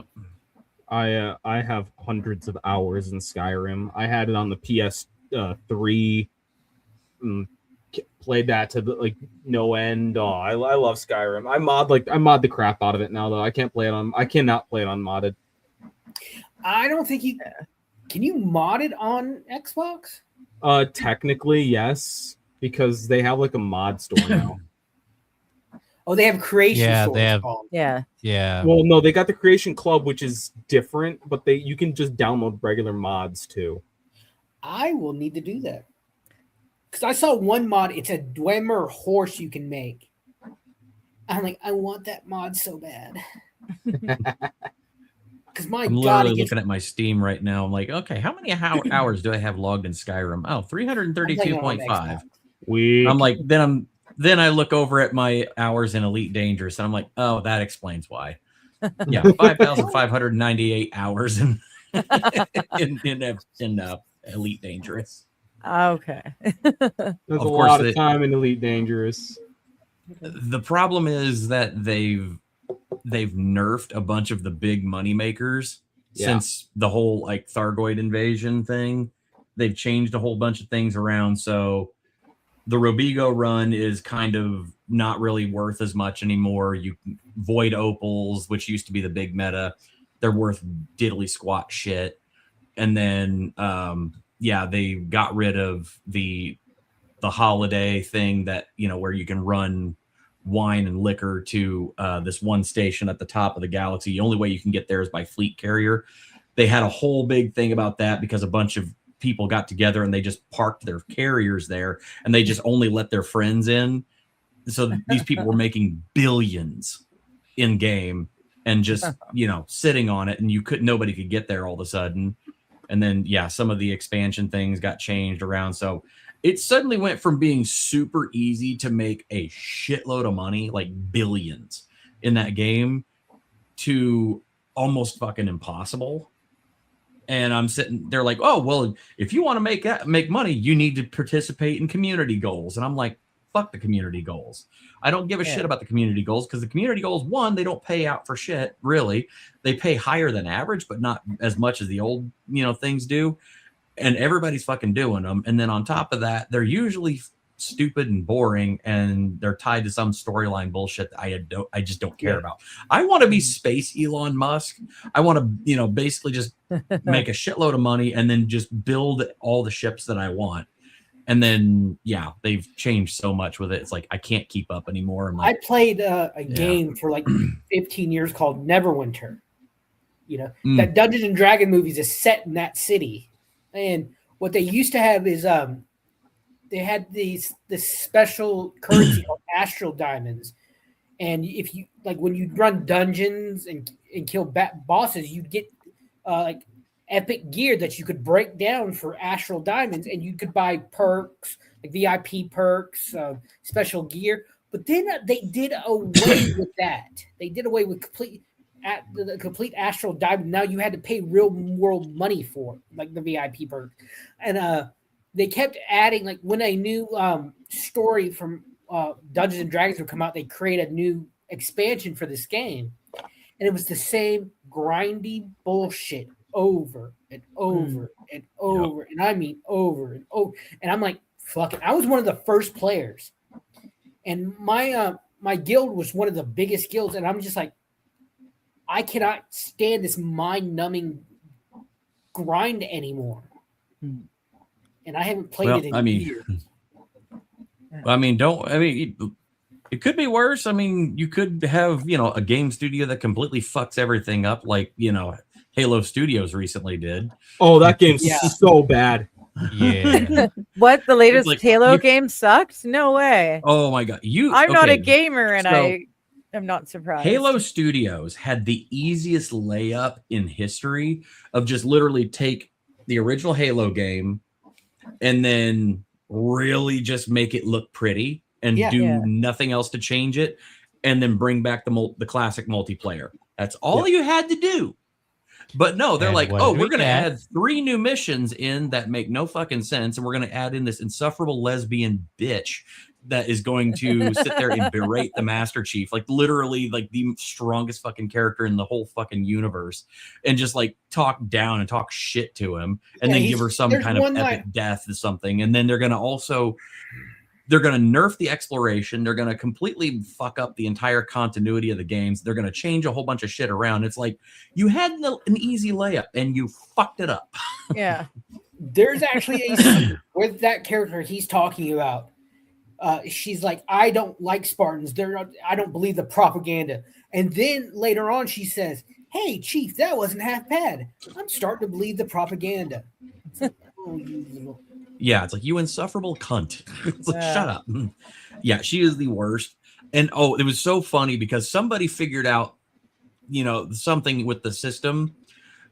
And this is just again, if you look at any of the pictures of like the current Halo Studios, like the developers, it's almost entirely women. Where if you look at like Bungie in like the 2000s was like mostly a whole bunch of dudes.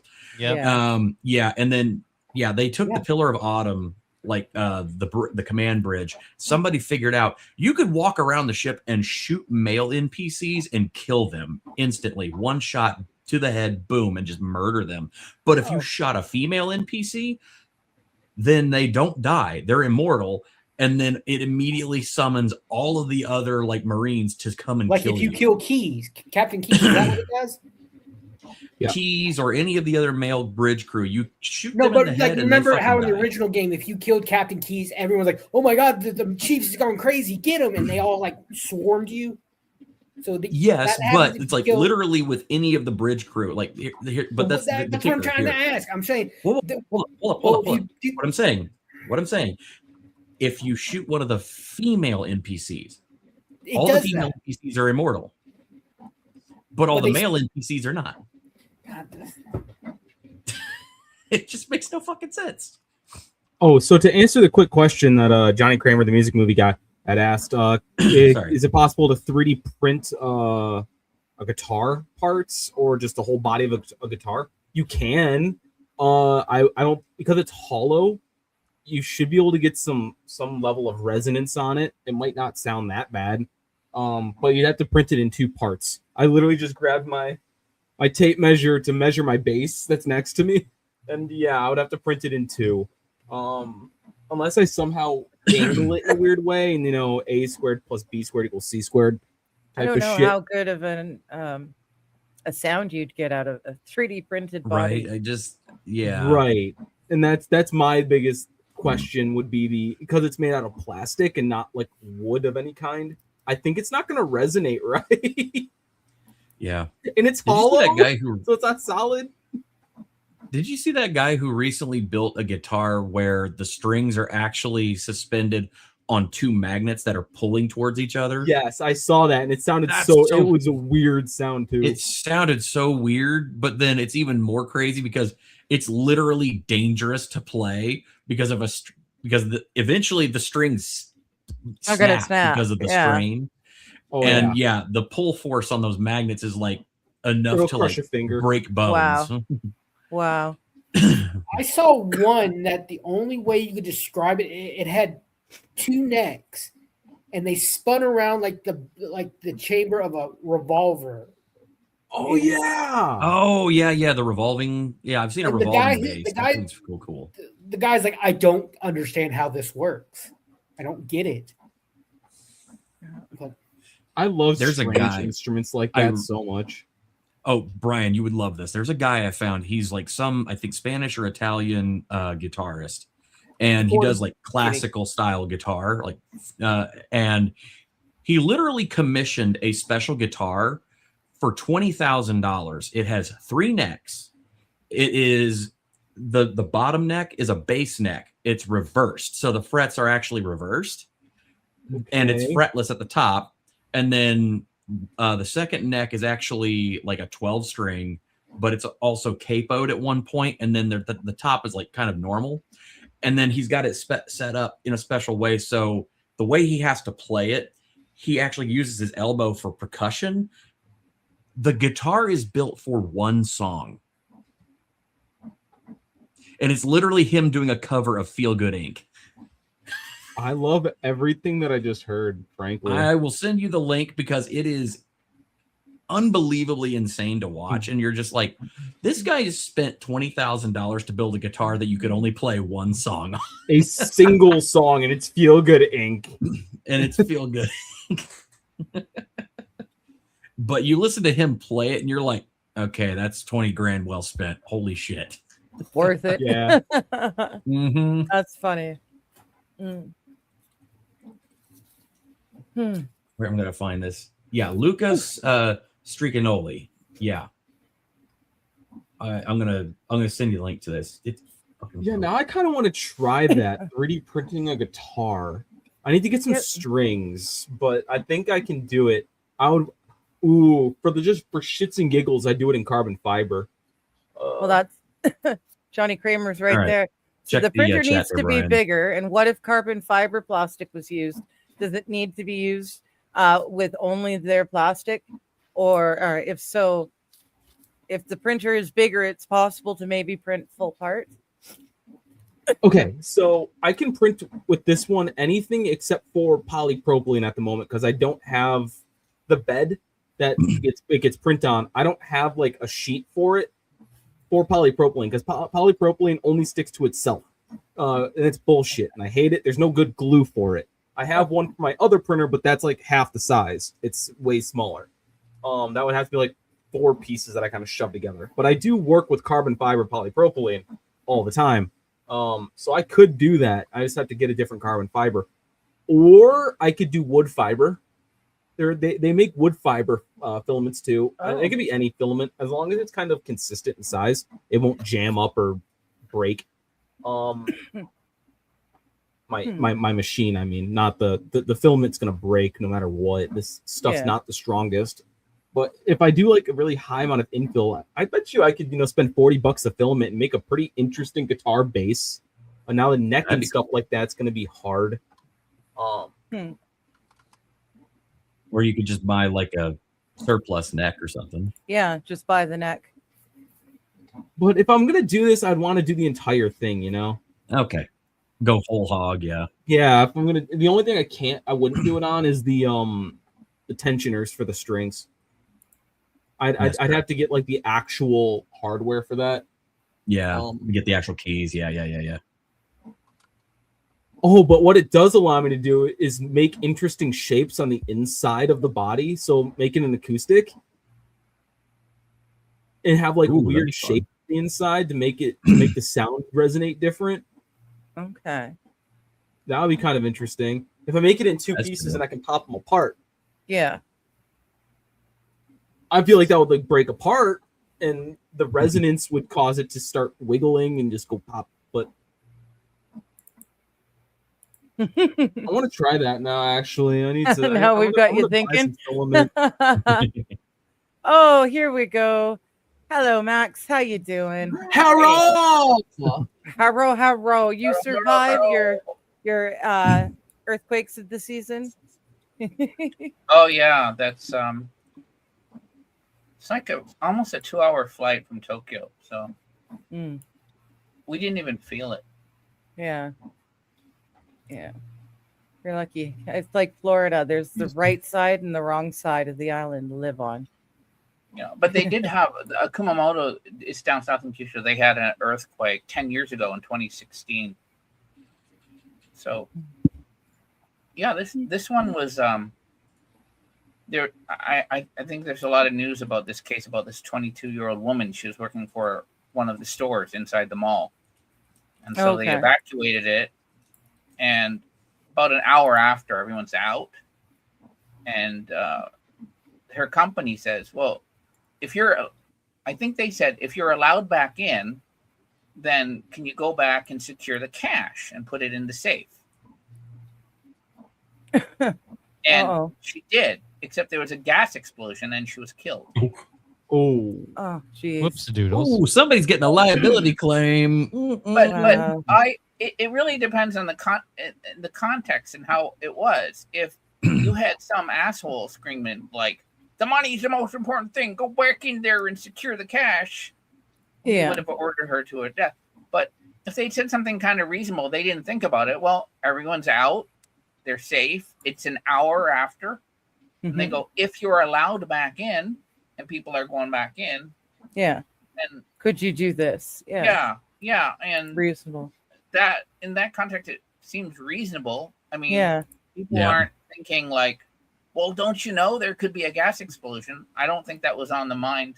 Although people who are experts in occupational safety, health, and whatever, they probably would say, no, you need to, the people need to establish an all clear that there are no gas leaks or whatever. Right. And I'm sure they're going to be putting that in now. Places have gas. If they have gas running through it, they should have a gas leak detector somewhere in the building. Right. I think that's code. I think that's literally fire code. Like we is here in Japan, the regular natural gas things, the meters will turn off automatically. Good. But who knows? How that. I mean, Brian works in areas with dangerous gases and liquids. Yeah, all the time. Yeah, so much.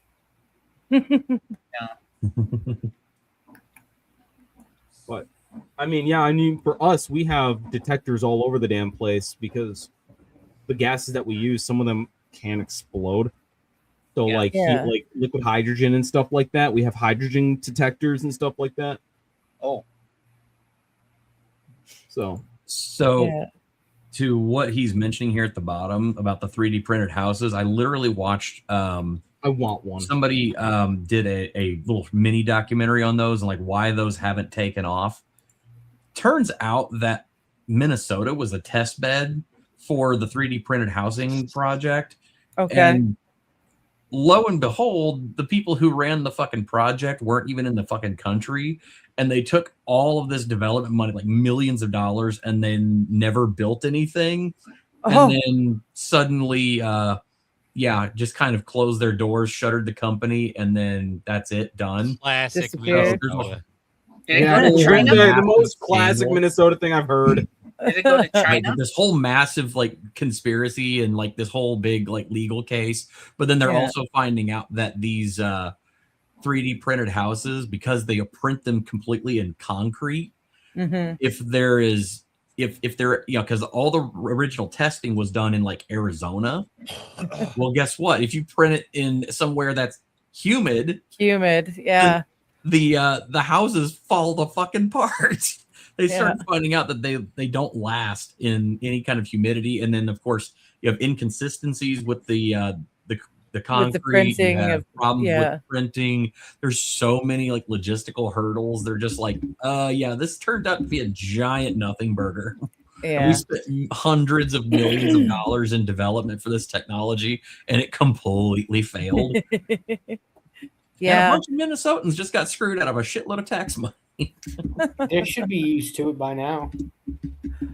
Yeah. No, I remember the one that I heard that, alternate building techniques. The one that I heard about that seemed to work the best out here in the humidity of the coast was it was like the styrofoam, the figure 8 shaped styrofoam thing. And then you poured concrete within that and then poured it up from there. Apparently, that was a pretty good. But at the end of the day, you're still doing pretty much the same thing. So I wish those 3D printed houses took off because that is so cheap. But it's like, you'd have to make it, But that's why it's so cheap. Yeah, just wait for the first tornado or first hurricane, and you'll see how cheap they actually are. Yeah. I did find the documentary. I just linked it in the private chat. Oh, cool. Oh. Yes. Oh, thanks, man. Yep. It's worth a watch. Yes. I've seen it already. I saw this. It's like, yeah, houses are already failing. Yeah, I watched that already. I looked at it and I went, "Hey, I liked it already," so I saw it. Yeah. Yeah. Hey, AP, good to see you. How you doing? I've been indoctrinated.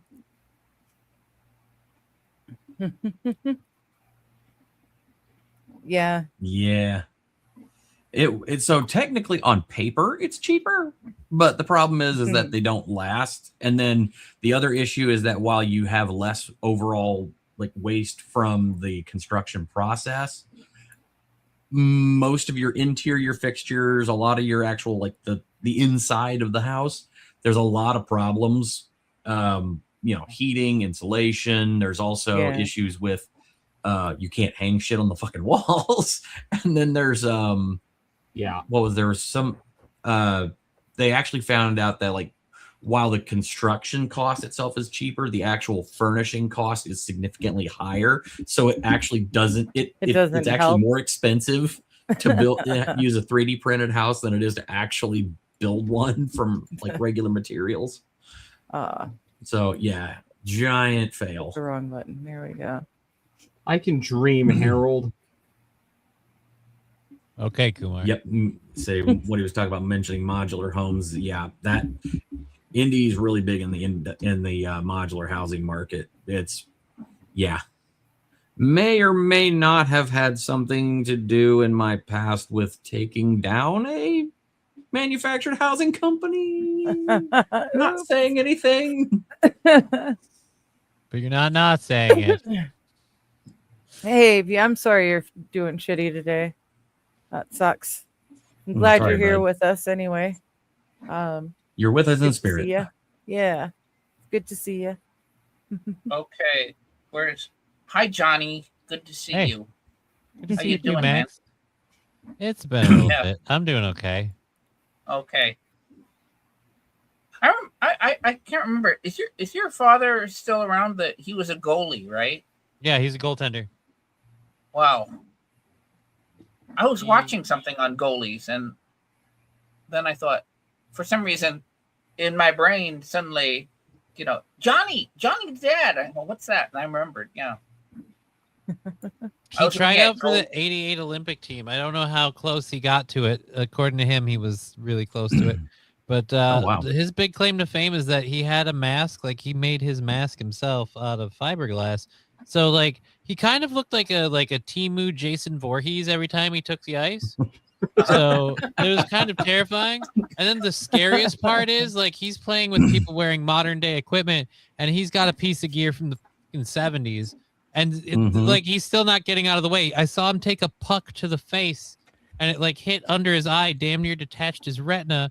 And like he bondoed the mask back together. The mask has a bondo spot. Where it's like, what's this from? Oh, that's when somebody took a slap shot to my dad's face. You're not supposed to do that. When you get a crack in your helmet, you're supposed to throw it away. You're that's not supposed it. To say, oh. Yep. Yeah. Nah, just put some bondo over. It'll be fine. It'll be fine. Yes. Just fucking but that was a generation where I grew up watching hockey. Yvan Cornevalier, Montreal Canadiens.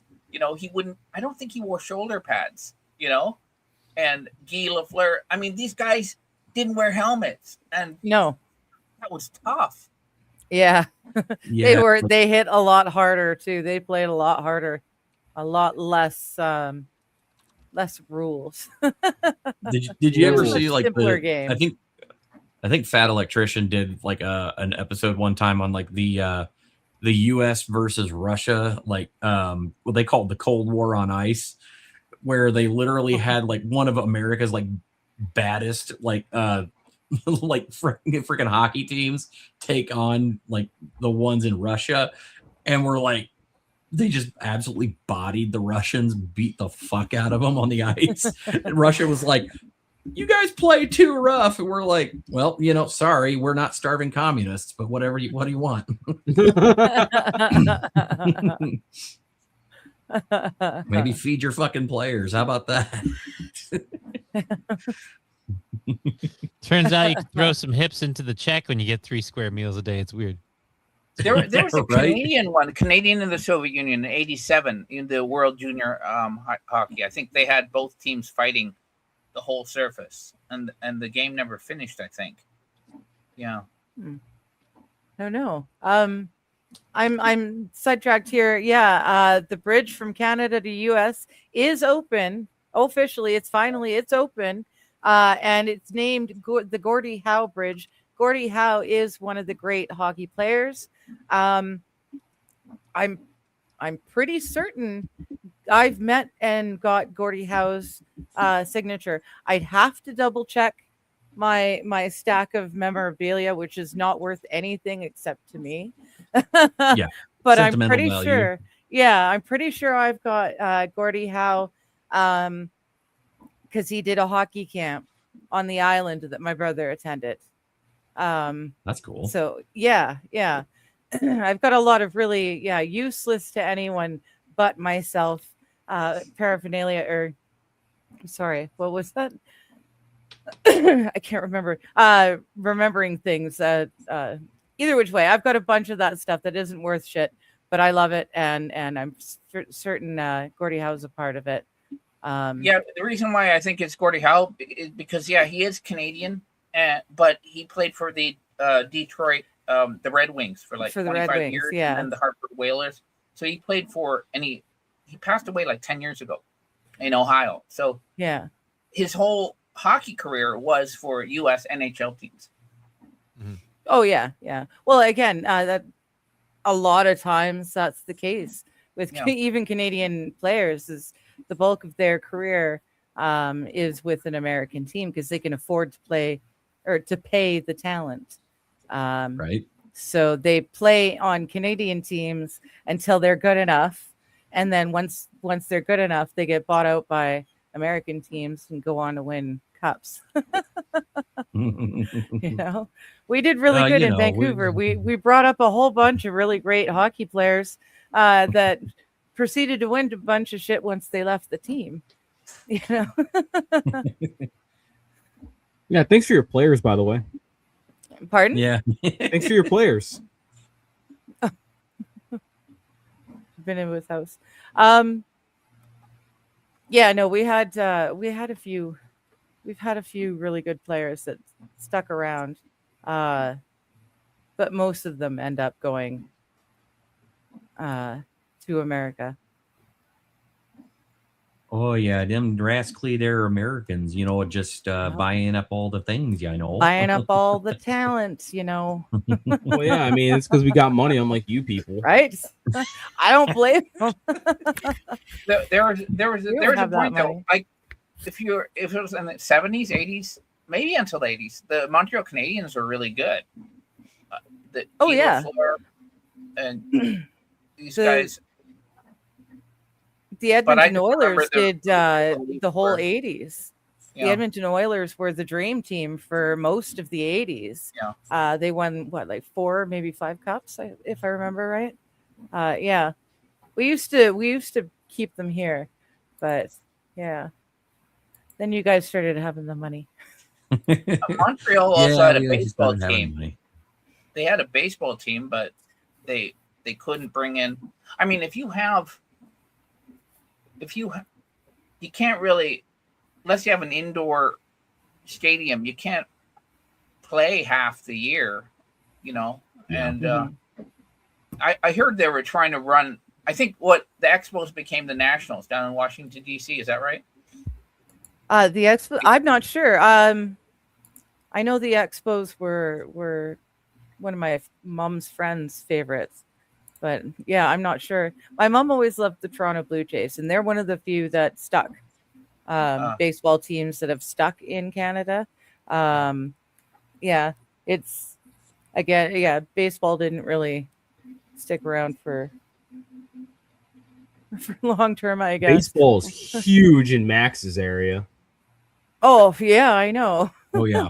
Japan apparently loves baseball, but I don't know if they still love baseball, or was it more specifically the 80s, 90s baseball that I grew up with. I tried to get tickets to go see a baseball game while I was there, and everything was completely sold out.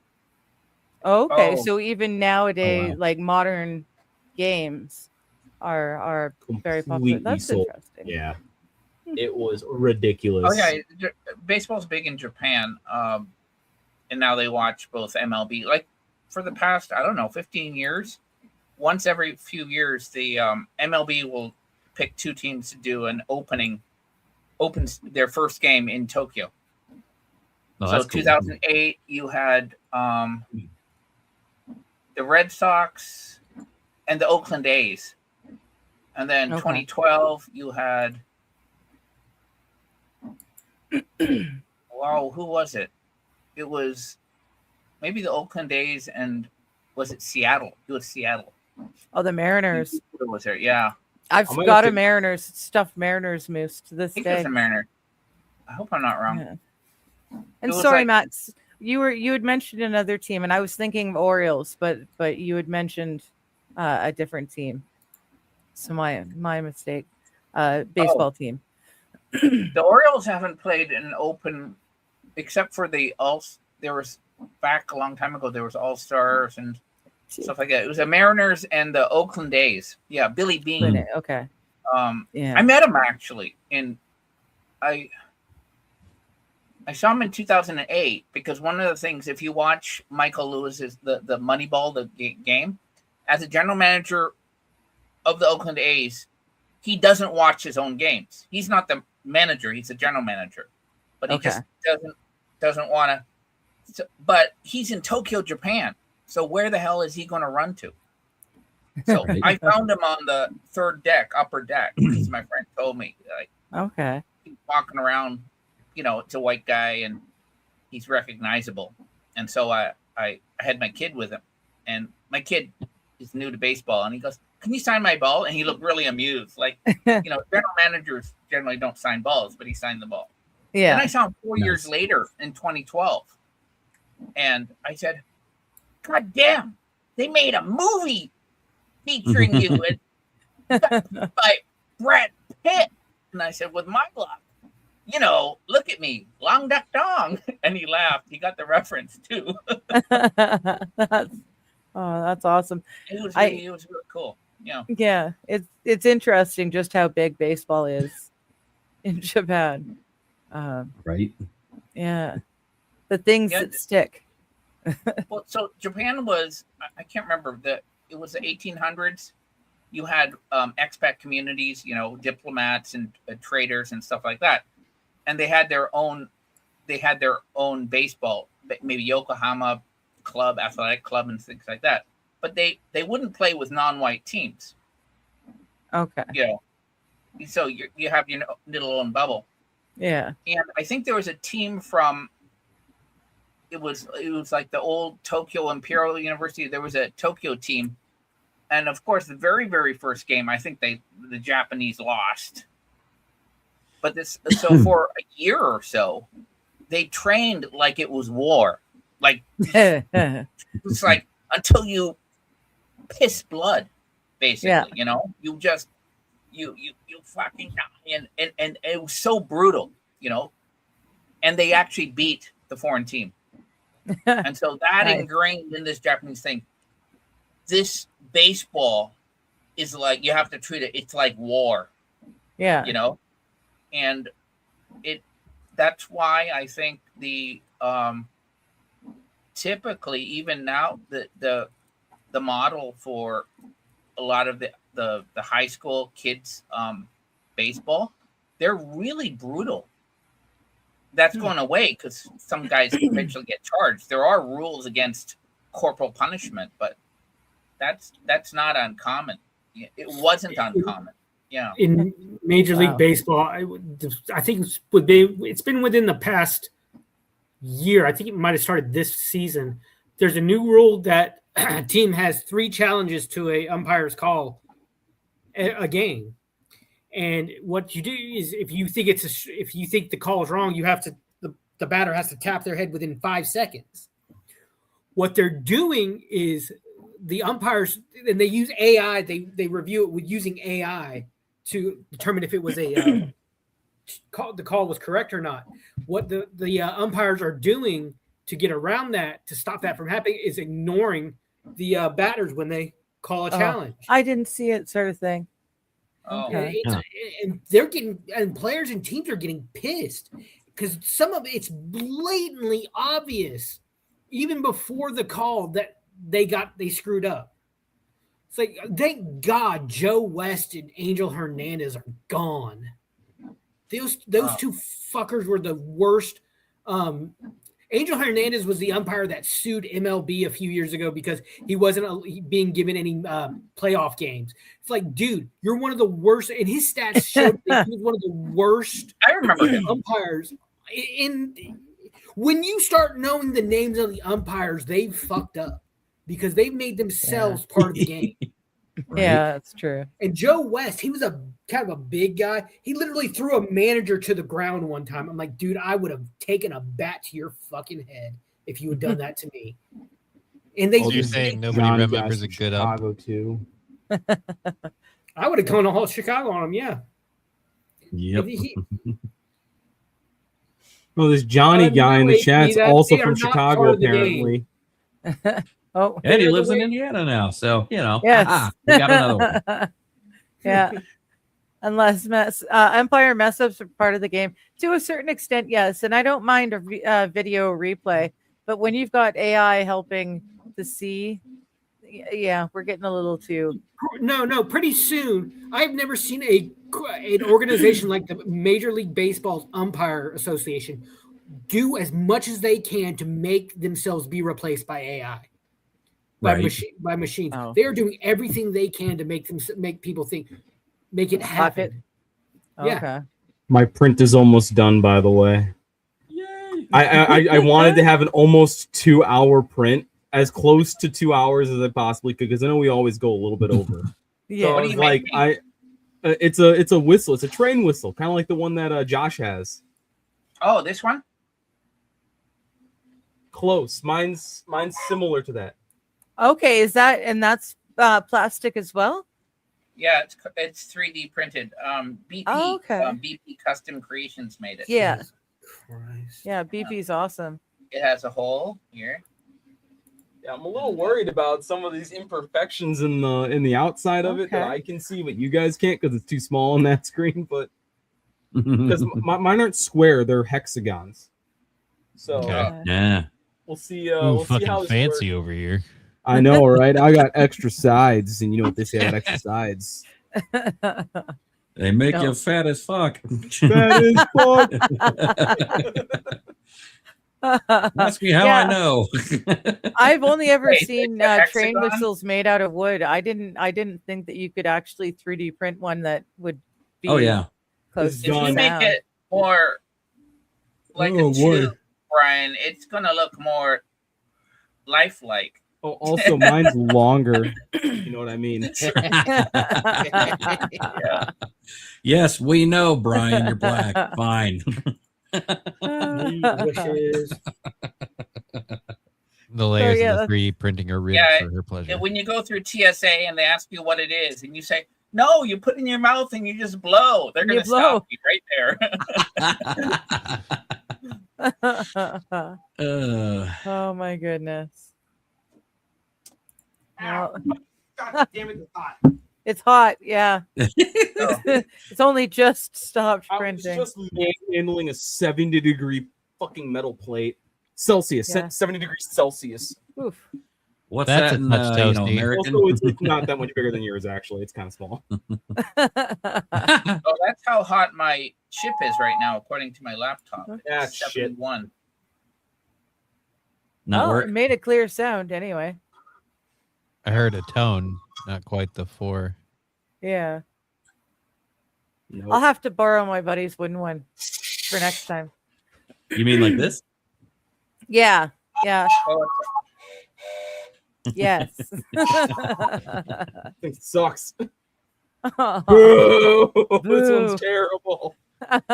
Nothing quite. Yeah, it's like, hey, you know, there's no substitute for good wood. Yeah. Well, heck, on that note, yeah, we're at the 2-hour mark. It's a Monday. I'm going to call it. So everyone have a great one. I will be back Wednesday morning on the Game Over podcast and Wednesday afternoon to talk with you guys and chat about whatever you want. So until then, thanks again, guys, for hanging out. And we'll see you next Monday.